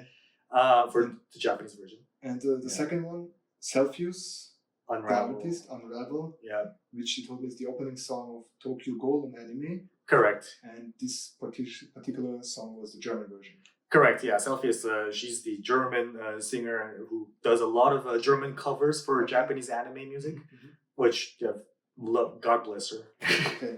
As someone who's a fan of Japanese anime, Maybe there's a chance you can meet her one day. Is she? I don't know, maybe, yeah. That's a mission. Okay. Yeah, I don't know what I'm gonna say though. By the time you know German already. You Oh, figure probably, something out. yeah. Okay. Yeah. Let's jump to your move to Japan. Yeah. I'm curious about that because, especially in particular, the blockchain. I guess everything Exactly, that's started from there, kind of, right? And correct. with Astar Network, and yeah, please let me introduce us or let us know about your Japanese journey. Yeah, so yeah, that's the biggest turning point for my career. So back in Korea, I decided what I want to do, skipped high school, and I applied to the Ritsumeikan Asia Pacific University, or short for APU, which is a university based in Beppu, Oita, which is another port city, like small country town in Japan, southern part of Japan, Kyushu.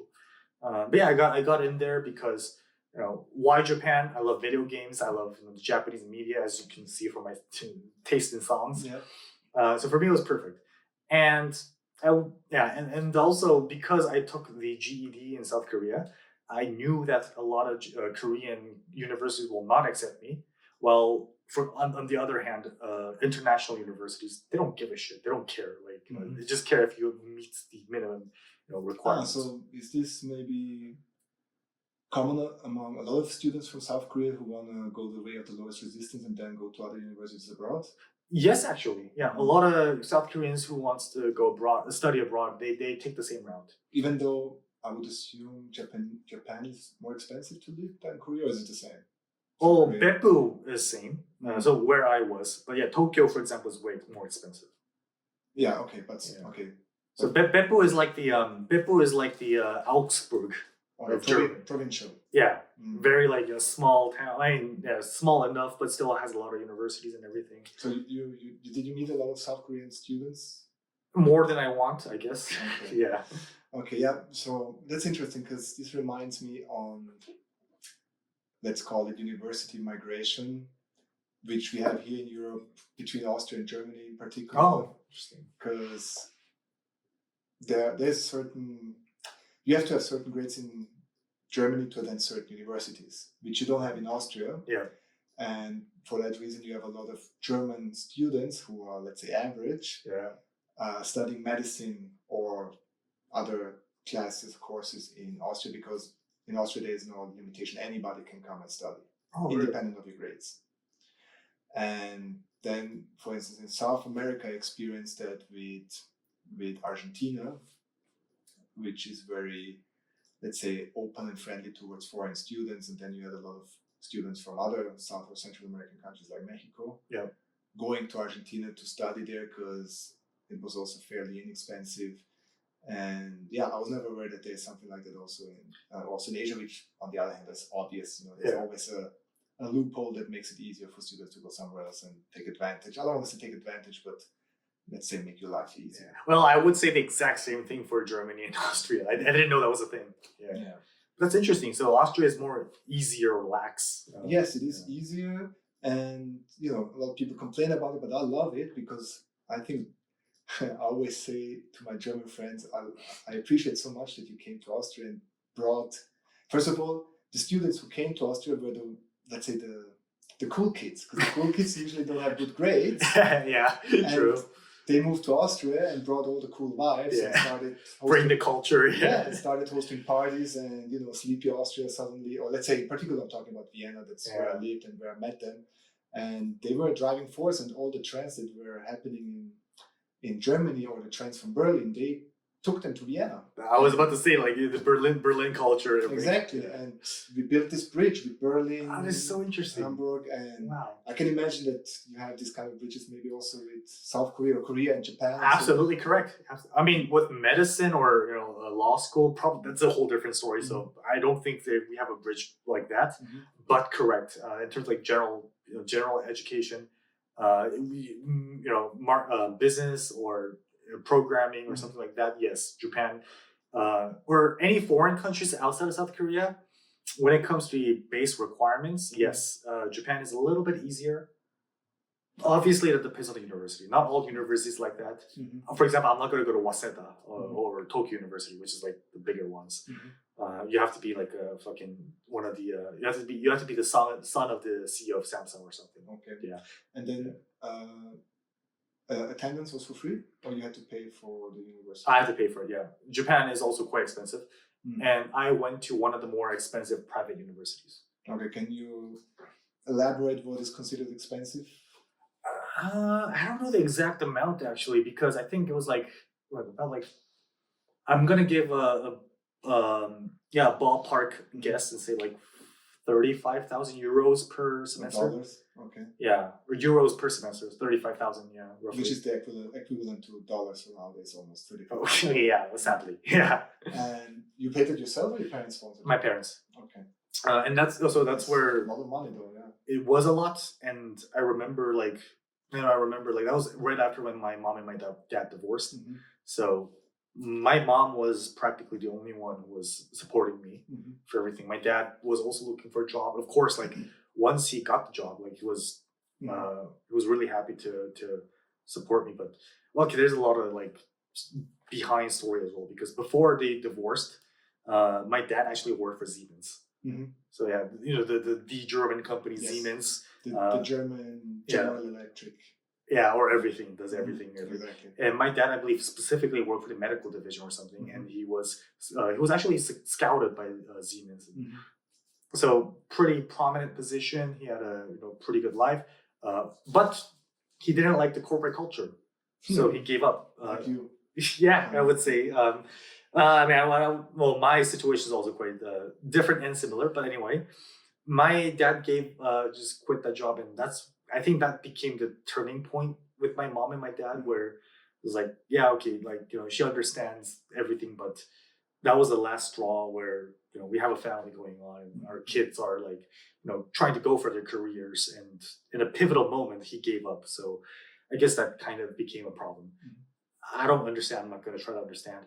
But what I will say was, yeah, my dad was looking for a job. I didn't blame him or anything, because I understood his position.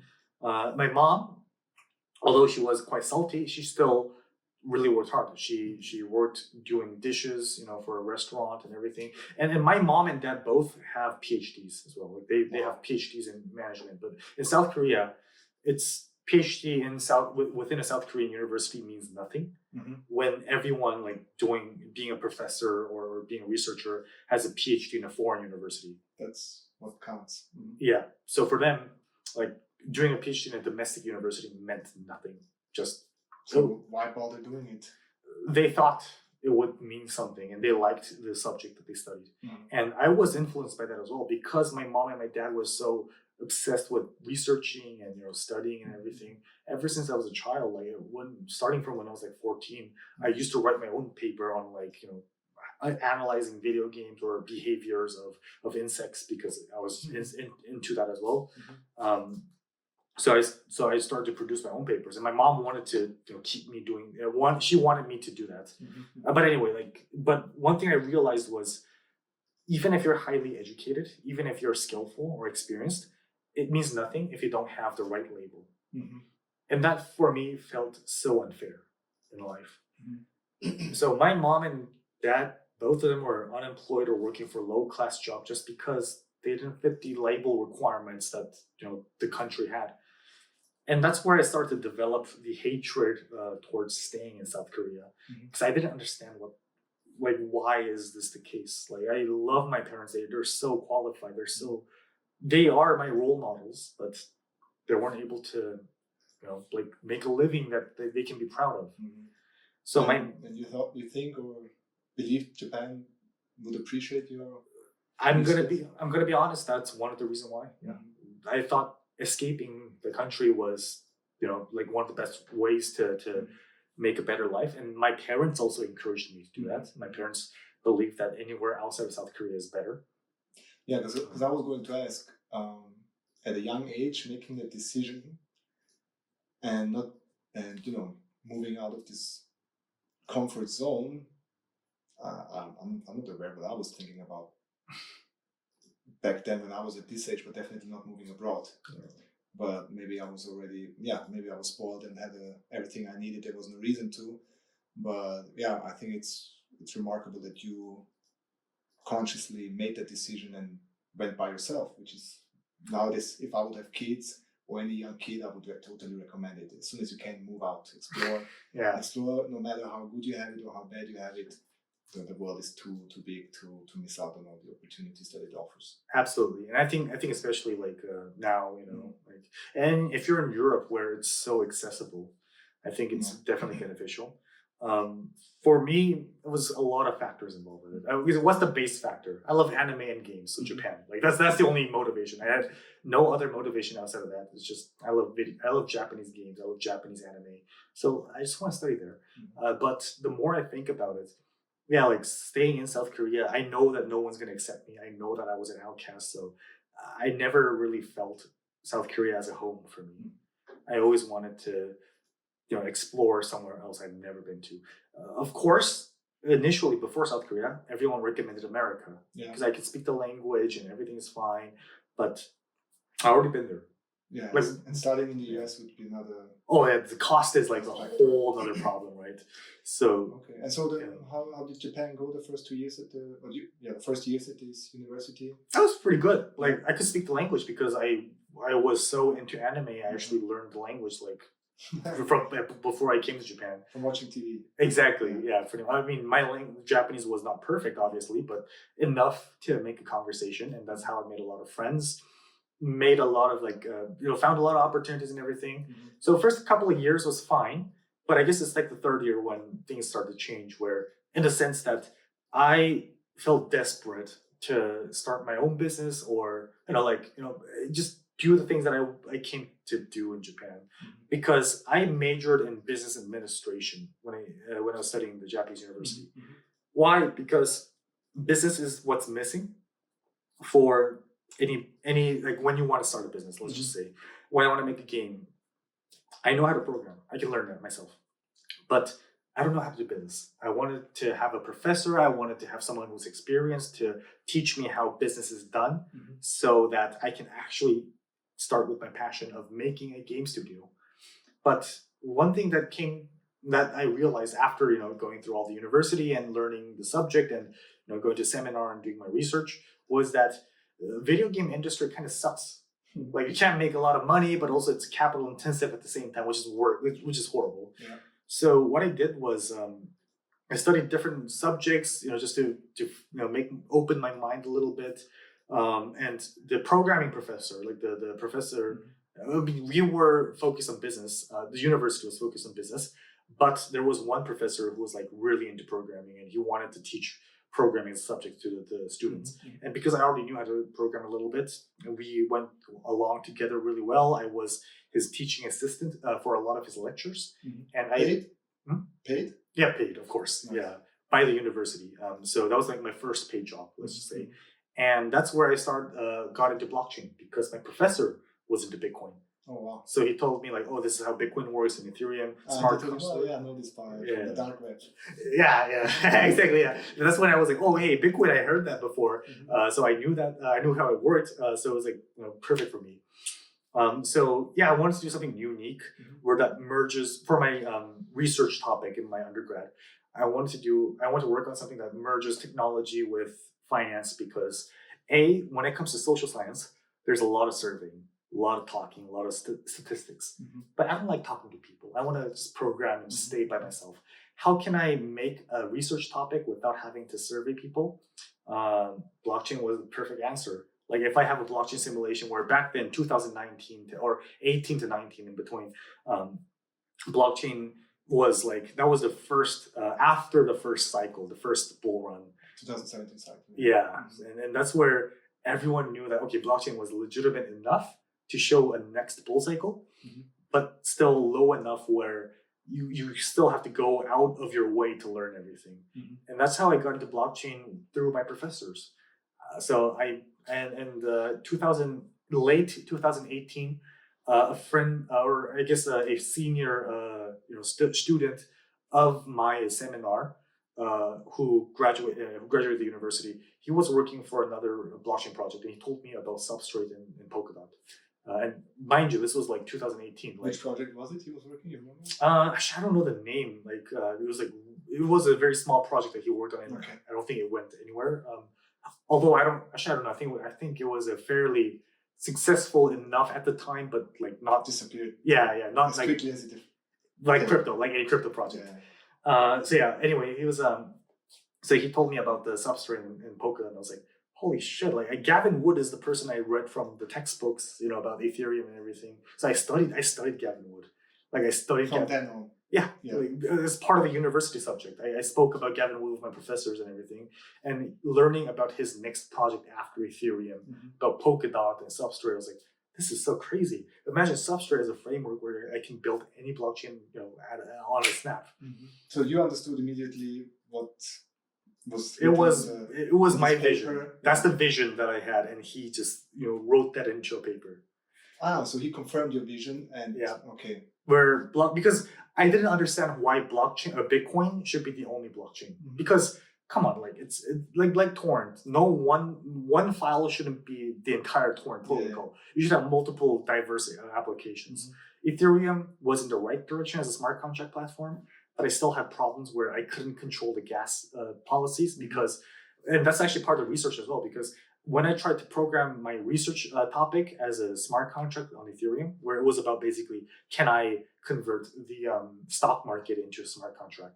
And the problem was, because the gas price was unpredictable and the price of Ethereum was unpredictable, it was just too risky for any business to go in. Yes. So my hypothesis was, can I make a blockchain where gas price is a little bit more customizable?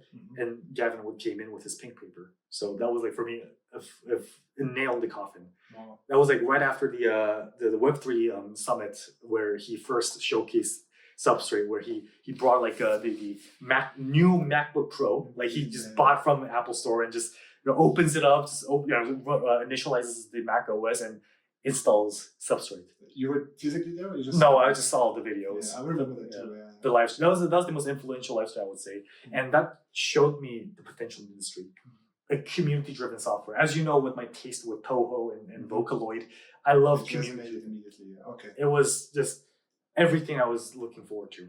So I studied Rust, the programming language, and then I studied Substrate, which is a backwards way of doing shit because most people study the basic stuff and then they go into the advanced stuff. No, I started from the advanced stuff and then went backwards because I already knew how to program. Like I started from C# and Visual Basics and C++ as well. So everything was kind of familiar, but Rust was better. So I was like, okay, like everything is just everything I knew, but better. So I programmed my own blockchain. Okay. I made a whole research topic on it. Okay. I see you getting excited and I love it, but let's have another song. All right. And then let's continue with this exciting story. And yeah, please, what do you have for us next?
used to rule the world. Chunks would load when I gave the word. Now every night I go stowaway. Hide from the mobs I used to slay.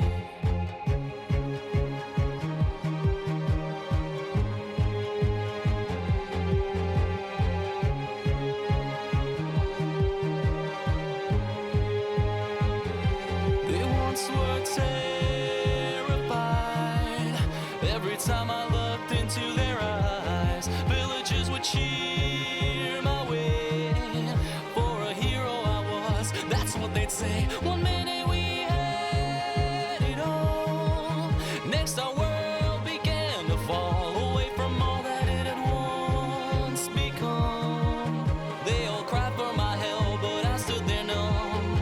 I gaze off into the boundless skyline. No block choirs playing in the sunshine.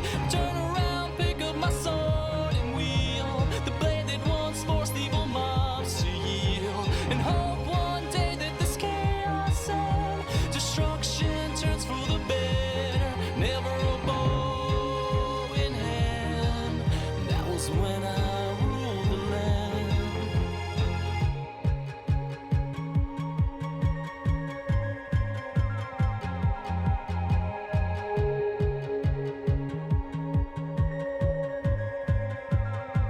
It was the creepers and the skeletons. Blew down the doors and boxed us in. Arrows whizzing by like streaks of light. I tried all that I could to stay and fight as the undead roamed the street.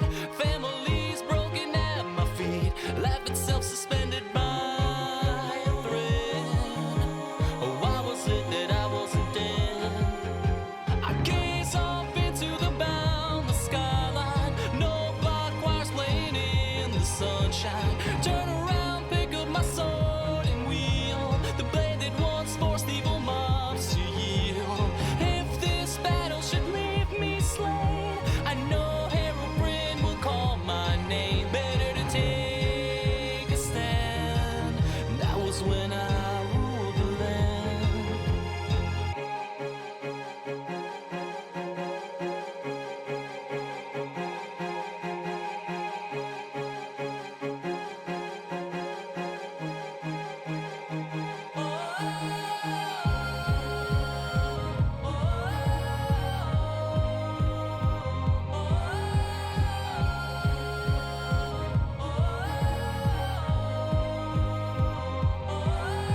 I gaze off into the boundless skyline. No block choirs playing in the sunshine. Turn around, pick up my sword and wheel the blade that once forced evil mobs to yield.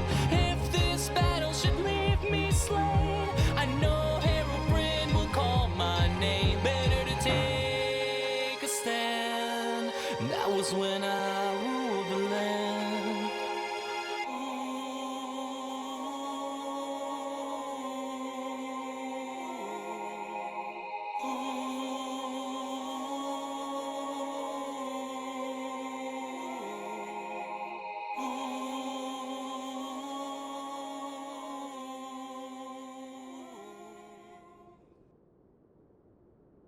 You played two songs now. First one from Ome.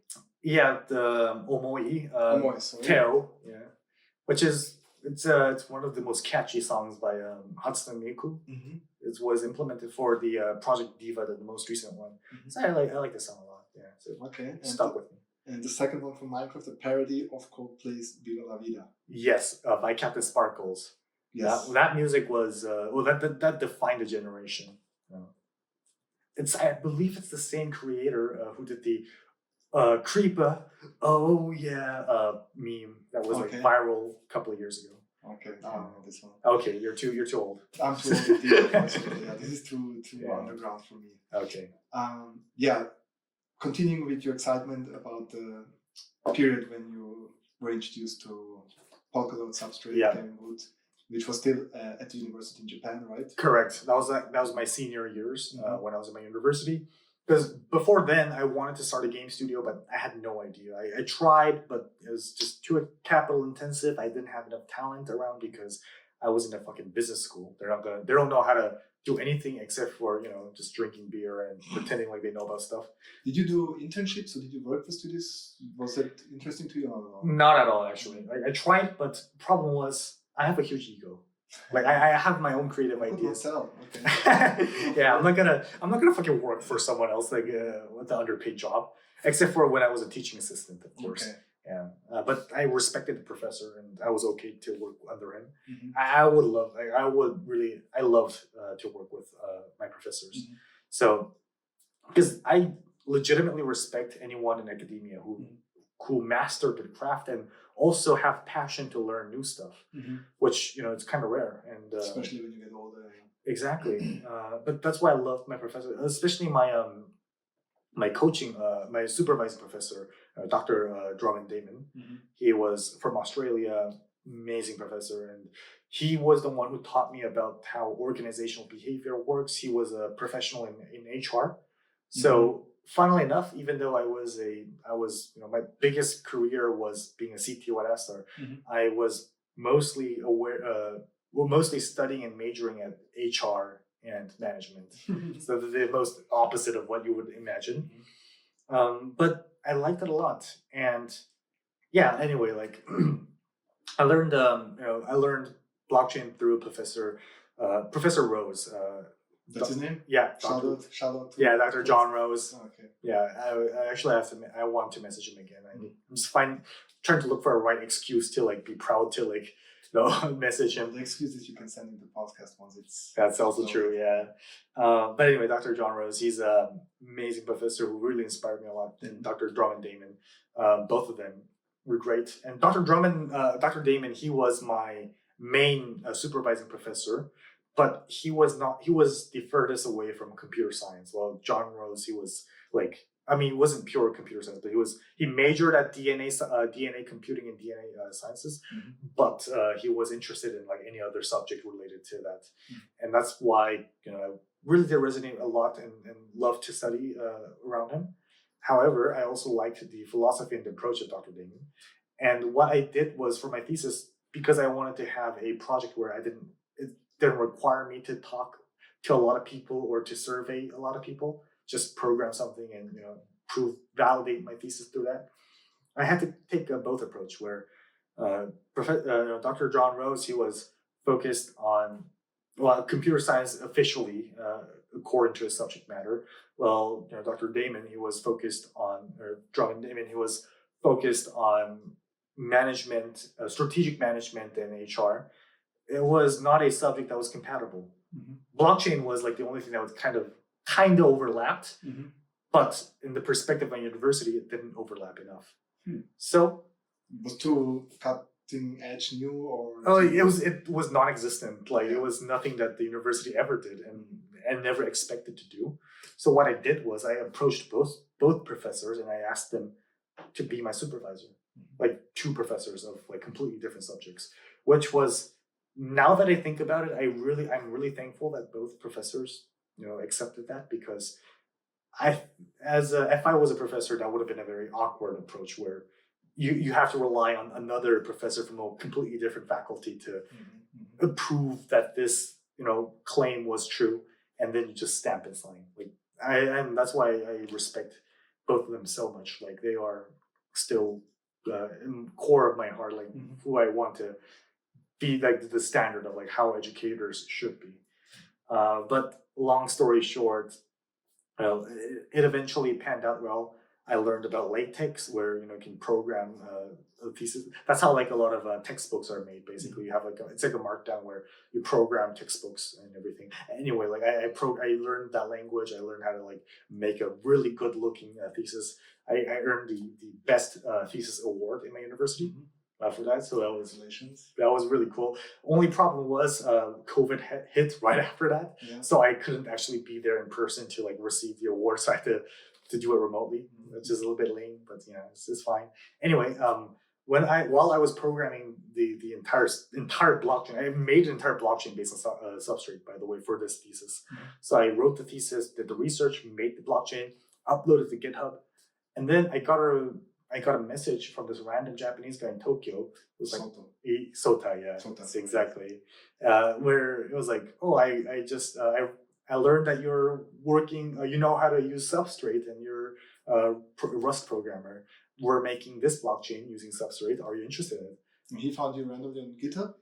Apparently, he found out because I was showcasing my project to a lot of local programming clubs, and then that club's friend got into his eyes. Yeah, it was a long story. But when I first got his message, I thought it was a scam. It was like a random guy talking about blockchain. So I was like, okay, I'm programming this stuff. I'm interested. If you are interested in the subject, I'm happy to talk about it. But no promises, because obviously I'm not going to commit myself to something I don't know. But the more I hear about his story, and when I saw him not in person, but through a stream, I think it was like another Sub-Zero. It was like one of the first Sub-Zeros that happened when he was there presenting in person. And I was able to see that in a live stream. I was like, okay, he's legit. He is legit. And at the time, we were working on, he wanted to work on this project called Plasm, which is short for Plasma, which is based on the Plasma protocol, a layer 2 protocol proposal made by, Vitalik was the co-author of this proposal. And the idea was, can we have like an atomic way of handling transactions from layer 2 nodes to layer 1? And Optimism Lab was the only one who actually worked on this at the time. Optimism Lab was who Sota was representing? No, he was doing his own thing based on their research. And at the time, they had another CTO called, his name was Takumi. Yeah, Yamashita Takumi. Great guy, like really smart. And I learned a lot from him too. I believe he's still involved in the industry. But regardless, through Takumi and Sota, I got into the industry. Like I was introduced to the deeper side of the business, of blockchain, cutting edge blockchain, not just like the traditional, Ethereum smart contract, but literally building your own stuff. Okay, so that meant he said, "Well, come over to Tokyo. You work for me now." Well, it was like it was like let's have a talk. But he didn't know that I was living in the most like remote place in Japan, because good chance you live in Tokyo, but I was not living in Tokyo. In fact, the furthest away you can get from Tokyo. But he messaged me like before Christmas, and I spoke with my friend. Christmas 2020? I was like, 2020.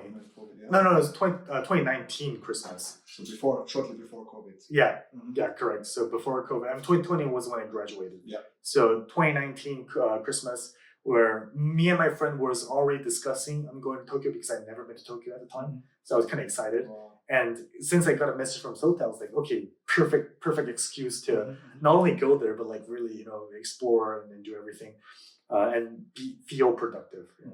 Which, funnily enough, I still have that bad habit of trying to be productive even though I'm traveling. But anyway, so I brought my friend with me. We went to Tokyo together, had a lot of fun, drank a lot, of course. Did he invite you, like stay at my place or something? Or No, we went to a cafe, and he was a researching student at the University of Tokyo. So he invited us to to have a campus tour, basically, which is pretty cool. So, but you went only for a day, or you stayed a couple of nights? A couple of nights. Okay, hotel. Yeah. Oh, it was a capsule hotel. Oh yeah. You saw the image. That's how dirt poor we were. Like, imagine my mom was just working, doing the dishes just to pay for my tuition, and I had to get something out of it. But I still had my dream for making games. So I told Sota, I'm working on this team called Team Step. We already have a lot of game projects going on, but I'm interested in blockchain. So I'm more than happy to be involved in your project and do whatever I can. So let's see how it goes.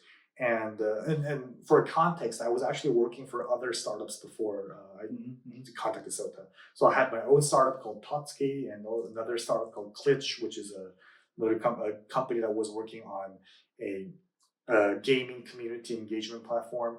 It was a friend. These were your startups, or you were part of them? I was part of them. Founded them. Yeah, someone else founded it. He was a friend of mine. So, and I was the only one who knew how to program in a business school. So ironically, for both Astar or Plasma at the time, and Totsuki and Klitsch, I was the programmer, even though my passion was designing and being a visionary and being in the business side. But was it all paid or just voluntarily? Astar was the first one to pay, and that's the reason why I stuck with them a bit longer, because everyone else. So by the time when it was still Plasm, Sota had already funding? Yeah, well, he was almost self-funded. He did have a lot of sponsors from Sony as well. So, Okay. so ex-Sony founder. So he had a relationship with Sony like way back then as That's well. why I was able to study in Tokyo. I don't know the detailed history. No, because you described in order to be able to study in Tokyo, you need to be the family member of some Samsung. No, well, okay, no, that's for South Koreans. Okay, Yeah, so the joke is of the course. joke is that the current CEO of Samsung actually studied in Waseda. Mhm. Yeah. Okay. Yeah, but that's a whole different unrelated story. And Sota also had a programming background like you, or not at all? No, he's a business and analytics. Okay. So no programming background at all. It was Takumi who was the one doing all the programming.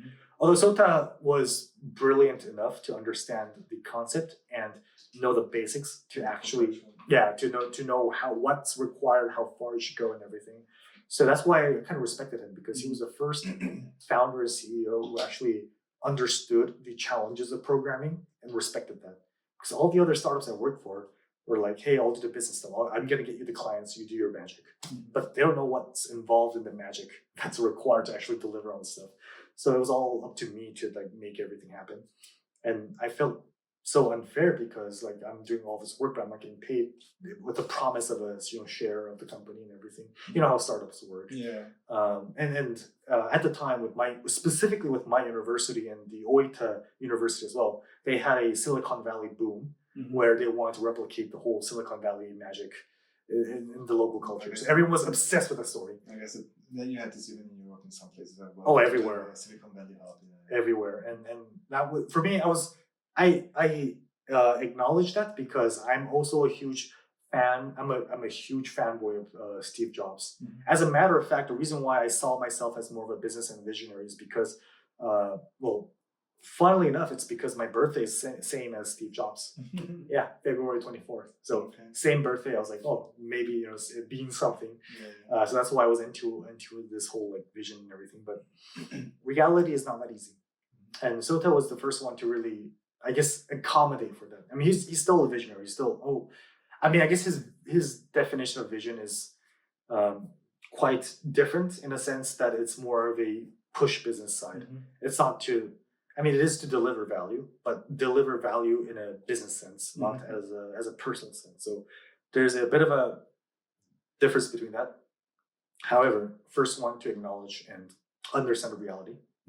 And I was compensated for my work, like first time, very low, underpaid as hell, considering my work. Did you get sharing the tokens? No, there was no promise at all, and I didn't care. Okay. So, like, it was a retroactive thing. Like after I did a lot, like they were like, okay, like if the company's gonna keep me, they're gonna have to pay me. So that's the reason why I was able to secure a lot of tokens, but I didn't really care too much because I loved the blockchain ethos. Like it's a community-driven project where you define the rules, but the community and the users are the one who actually adds value to what you're making. So interacting with so many community members at the time, and that's where all the OGs of Astar came in as well. Like that period where I wrote the first English version of the white paper for Astar or Plasma at the time, and people actually translated that into different languages. I was like, holy shit, that was so crazy. Like some people translate this into language that I never really thought about would be translated without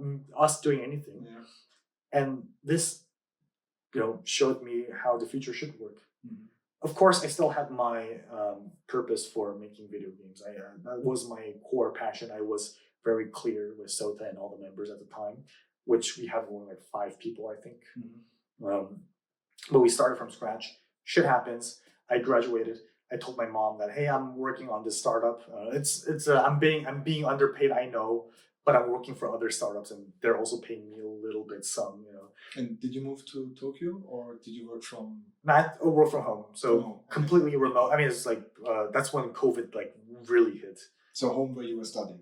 Yes, for like a couple of months, and like the first salary I got, I bought a really good meal for my friends. We went out for dinner because they helped me a lot as well. Another friend of mine was working with me at TeamStep actually, who helped me with my thesis that actually got the Sota's attention and everything. So it's everything connects, and I wanted to, and I just so that's how it started. And after COVID hit, after I graduated, February of 2020. I went back to South Korea, and that was like exactly when COVID became a little bit more official. So I had a lot of time on my hands. But because I wanted to actually pursue my education, and this is when I started to want to study in Germany for my master's. Why a beer? Like German beer is just so good. Yeah. Yeah. Before we continue with the beer story, let's do another song. All right.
君も僕は召使い運命は勝つ哀れなくだも君を守るそうダメならば僕は悪になってやるもしも生まれ変われるならばその時はまた遊んでね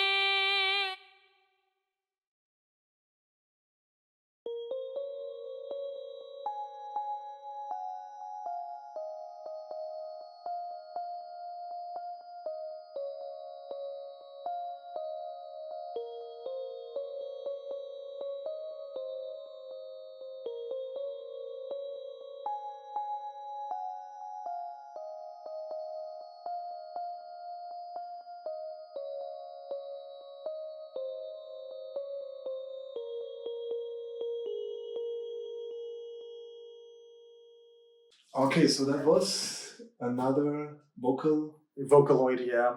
Akuno Mishiskai. Yeah. It's a song, sung by Kagami Erin, which is a different software. Mhm.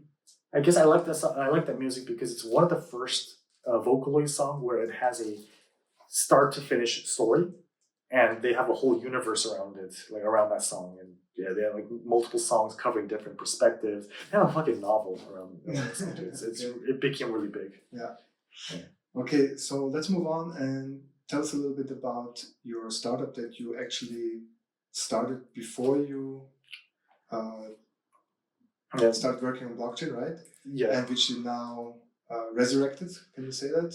I guess so. Yeah. Officially speaking, Because Yeah. right now you're not with Astar officially anymore, right? You're not Correct. You got promoted to the CTO, but now you stepped off Correct. EPs yeah, and are paying full focus on Step, the name of your project or your startup. correct. It's Team Step is the full name of Team the Step. company. I departed from Astar Foundation after two main reasons. One was kind of disappointed with the whole crypto industry. Secondly, I wanted to build on top of Astar because the software, the protocol is already finished in my perspective. Like it's according to the vision that I had of blockchain technology.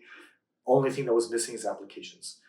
Now I want to say resurrected because we're officially being a company in Germany as a GmbH. I was not Which expecting. is a limited Limited liability company in Germany. Yeah, and I was not expecting the process to be this hard. Like German bureaucracy is a fucking nightmare. Yes. But that's a whole different story. Did you manage this? Did you register by yourself, or you have a lawyer or partner? Of course, I have a lawyer and everyone. Okay. Yeah, so I have a whole team behind it just to handle my case, but it's not that easy. Yes. Yeah. Especially when you have a hint of crypto, even if you're not issuing cryptocurrency. If you say, "Oh, we're going to use blockchain," everyone freaks out and everyone just refuses to do business with you. Increase their fees, right? In Germany, yeah. So I realized that in the hard way. But it doesn't matter because I just want to make a company. I don't care how much I have to spend. I just want to make this game company. But yeah, why did you not found it in Switzerland? I mean, Europe, Switzerland is the place to be to fund crypto companies, isn't it? Well, as a non-EU citizen, that's not easy. Well, Switzerland is not EU. But if you're not an EU citizen, if you're going to start a limited liability in Switzerland, or even open a bank account in Switzerland, let's just say it's a little bit more challenging than most people think, especially when you have unorthodox assets like cryptocurrencies involved in it. Okay. So you need to know people, you need to know locals basically. And I looked into it, but it doesn't really help with my case, especially when I want to have a citizenship in Germany. As someone who's already studied in Germany, like living here for already since years. Exactly. Like having a company in a foreign country doesn't help me with my visa case. Okay. Yeah. So that's why there's a lot of different aspects, but I want to. Like if I could, I would have. I started in Switzerland. But regardless of that, so Team Step, when did it first started? It started when I first wanted to make video games when I was 13. Like when I had all my team friends, who can draw and everything. I told you about my first game project and everything, right? That was the team that I used. The name that I used was Team Step. So I'm just Does it stand? Step is Step the letters. Yeah, it's a STEP in capital. Well, so the reason why it's this name is because it's my first step into the gaming industry, Mhm. but also it's a first step for everyone that I worked with. At the same time, it's always the first step that matters the most. And I wanted to make a video game artwork that becomes the first step for Mhm. everyone else as well, not just us, but everyone who like us. Mhm. And it's all in caps because it's a big step, not a small step you have Yeah, to take. yeah. And that's why it's called Team Step. I've made a lot of software, small games under that name. But this, after moving to Germany, was the first time when I'm like making it a legal entity. Mhm. And why not in South Korea? I don't want to go back there. Like, Yeah. it's not my home anymore. So long term, you're planning on Germany. Exactly. I want to stay in Germany. I fell in love with the German culture. Mhm, mhm. I just want to be here. I like the people. I don't like the bureaucracy though. But yeah, that's a whole There's other point. always a compromise. Even though even the locals don't like the bureaucracy here. But all things considered, I thought it was a good compromise, and that's why I decided to start in Germany. The moment I had enough capital in Astar through Astar Foundation, I wanted to just use that funding to finance my dream Mhm. of what I wanted to do, or what I really wanted to do. And this was something that I expressed to Sota and all the members of Astor Foundation from the very beginning. Like, I told him that I already have a game studio that I want to make, my dreams and everything. Blockchain for me, I love the vision. I still do believe in the blockchain Web3 vision, but the industry as it is right now is going in a direction that I just cannot agree with, Mhm. where it's more, finance driven, like a small monetary incentive driven market instead of a value driven market. And monetary incentives are fine, but that's a very short term outlook, because in the end, it's always about the fundamental value that your industry brings, that people makes, that brings people back into whatever you're doing. Financial incentive is very limited to the current context and situation. If it's a bull market, it goes well. If it's a bear market, it doesn't go well. I don't think video games should rely on whatever the fuck market situation is right now. It should matter based on how fun it is. And I just could not agree where blockchain industry was going. So I had no trouble leaving at all. Like, I'm still building on top of Astar. I still want to use that technology. So, let me just build an application company that uses that technology instead of the financial aspect of it. But maybe that's exactly missing, that an application like yours is putting the price speculation into the background and just acknowledges the advantages that are coming with the infrastructure provided by Astar Network, for example. On paper, yeah. But in reality, let's see, because a lot of company claims that. I have not yet to see any company that was sustainable through this. But that's why I believe in the video game industry, because it's really about the passion. And also, if you look at the crypto industry, everyone looks at figures of millions. Mhm. The gaming industry, millions is a very big number. I mean, everywhere it's a big number, but in gaming industry, indie games, that's quite big. Mhm. I don't need to be that big. Okay, and then why using a blockchain at all for your game? It's just because of the cost efficiency. Because blockchain is a distributed computing power in the end, where you pay the computational power based on the demand that the network has. Okay, so you think nowadays every computer game startup is considering doing it on a blockchain because of that advantage, or is it just you because you have the knowledge of It's and just me. experience? It's just me because I have the knowledge. No one knows about this. But do you envision that this is gonna be a standard in the future because of this advantage that you just mentioned with the on-demand resources? So in the future, I envision the internet to be a value-driven system where people volunteer to give up their hardware resource because there's a demand for it. Mhm. Not because one company like Amazon or Google says that this is how much we're going to charge you for traffic. Mhm. It's because this is how many people actually are willing to pay for. And a value-driven internet is what I believe in the future. And do you see something like this already nowadays, or is this There's a far future? there's a big trend Mhm. that's moving towards this. Fediverse, for example, is a good example.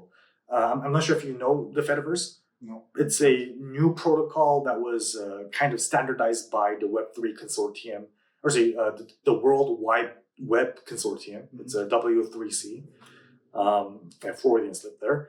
And they envision a web where servers communicate with each other and anyone can set up their own server to host their own services instead of relying on a third-party host like Google or Amazon. Okay, isn't that what Filecoin is doing? Same but different. Where Okay. Filecoin is more of a token-driven, community economy, Yeah. which is what blockchain is ultimately. Every blockchain, not just Filecoin. But the difference is with Fediverse, it's just the interoperable web. Let's say Matrix or Element, the Yes, like every parity people use that. That's a Fediverse. Do you know Mastodon? Yes. It's like the alternative to Twitter back in the day when Or Elon Musk bought Twitter. Torrent. Well, Torrent is a little bit more nuanced. It's more the early versions of Fediverse, but Fediverse is a brother of Web3, Okay. where But not on the blockchain. it's not. Well, it could be, but it's not. So Okay, then for instance, something like Varcast, is that the what? Varcast or Farcaster? Is that Farcaster. is that how do you call it? Further development of Fediverse? Because it combines both. No? It has the blockchain backend and centralized frontend, I believe, or the other way around. Okay, well, I mean, I guess that's more Web3 blockchain. So how to define Fediverse and Web3? No one knows, to be honest, right now. Like, Okay. we're still in the process of actually. So Fediverse can be on the blockchain, but doesn't have to be on the blockchain. Yeah, well, Fediverse is just, can servers communicate with each other and can you host your own server? Blockchain is when every server has to have the exact same history. That's the main difference. Like, and Polkadot is more closer to Fediverse than a blockchain, in my opinion, because of that. But the other component of a blockchain is, does it have a token to represent the demand for your services? Well, Fediverse does not have that at all. Okay. So Fediverse is just free for all. Like, you don't need a token, you don't need anything, just use it. But then what's the incentive of the parties to contribute? Just There's no contribution. It's just you own your own stuff and you just host it. Like, it's you host it on your own centralized- computer.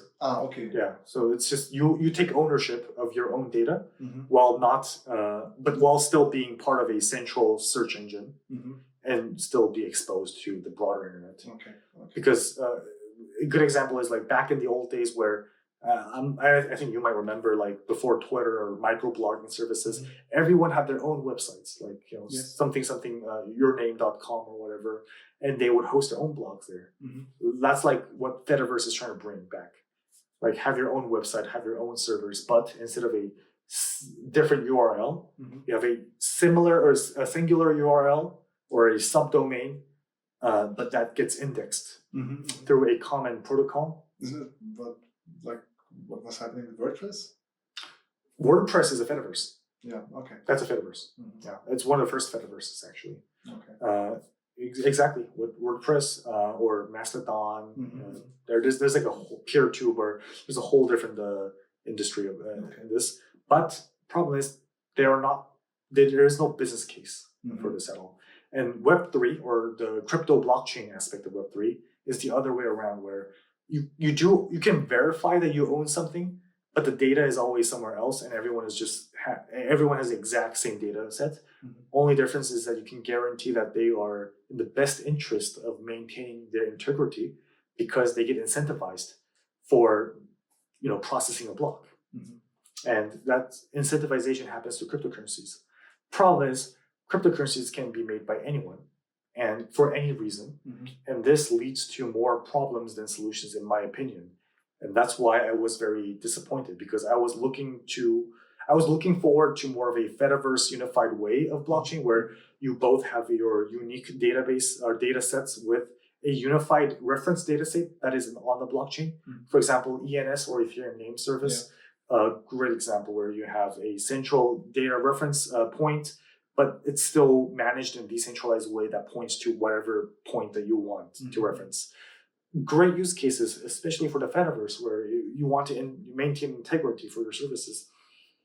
But when the business interest for building a cryptocurrency over a value-driven product is higher. Investors don't care what you make; they only care what you say and what token is associated with it. And that turned me off so much.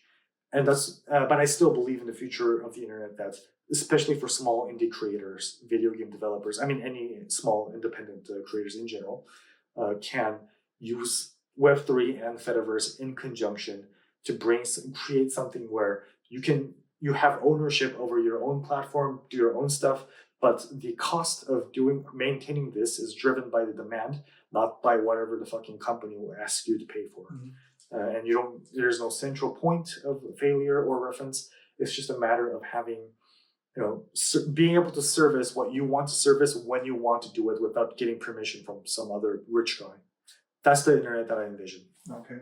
So TeamStep obviously is not going to have a token, then I assume. No token. And at what stage are you now with TeamStep? What is the pre-seed? I would say, startups wise. And I mean from the game itself. Oh yeah. Is it testnet? I would assume. It's it's in the late alpha stage. Okay. So you can. We have a private playtesting session going on, which we try to make it regularly.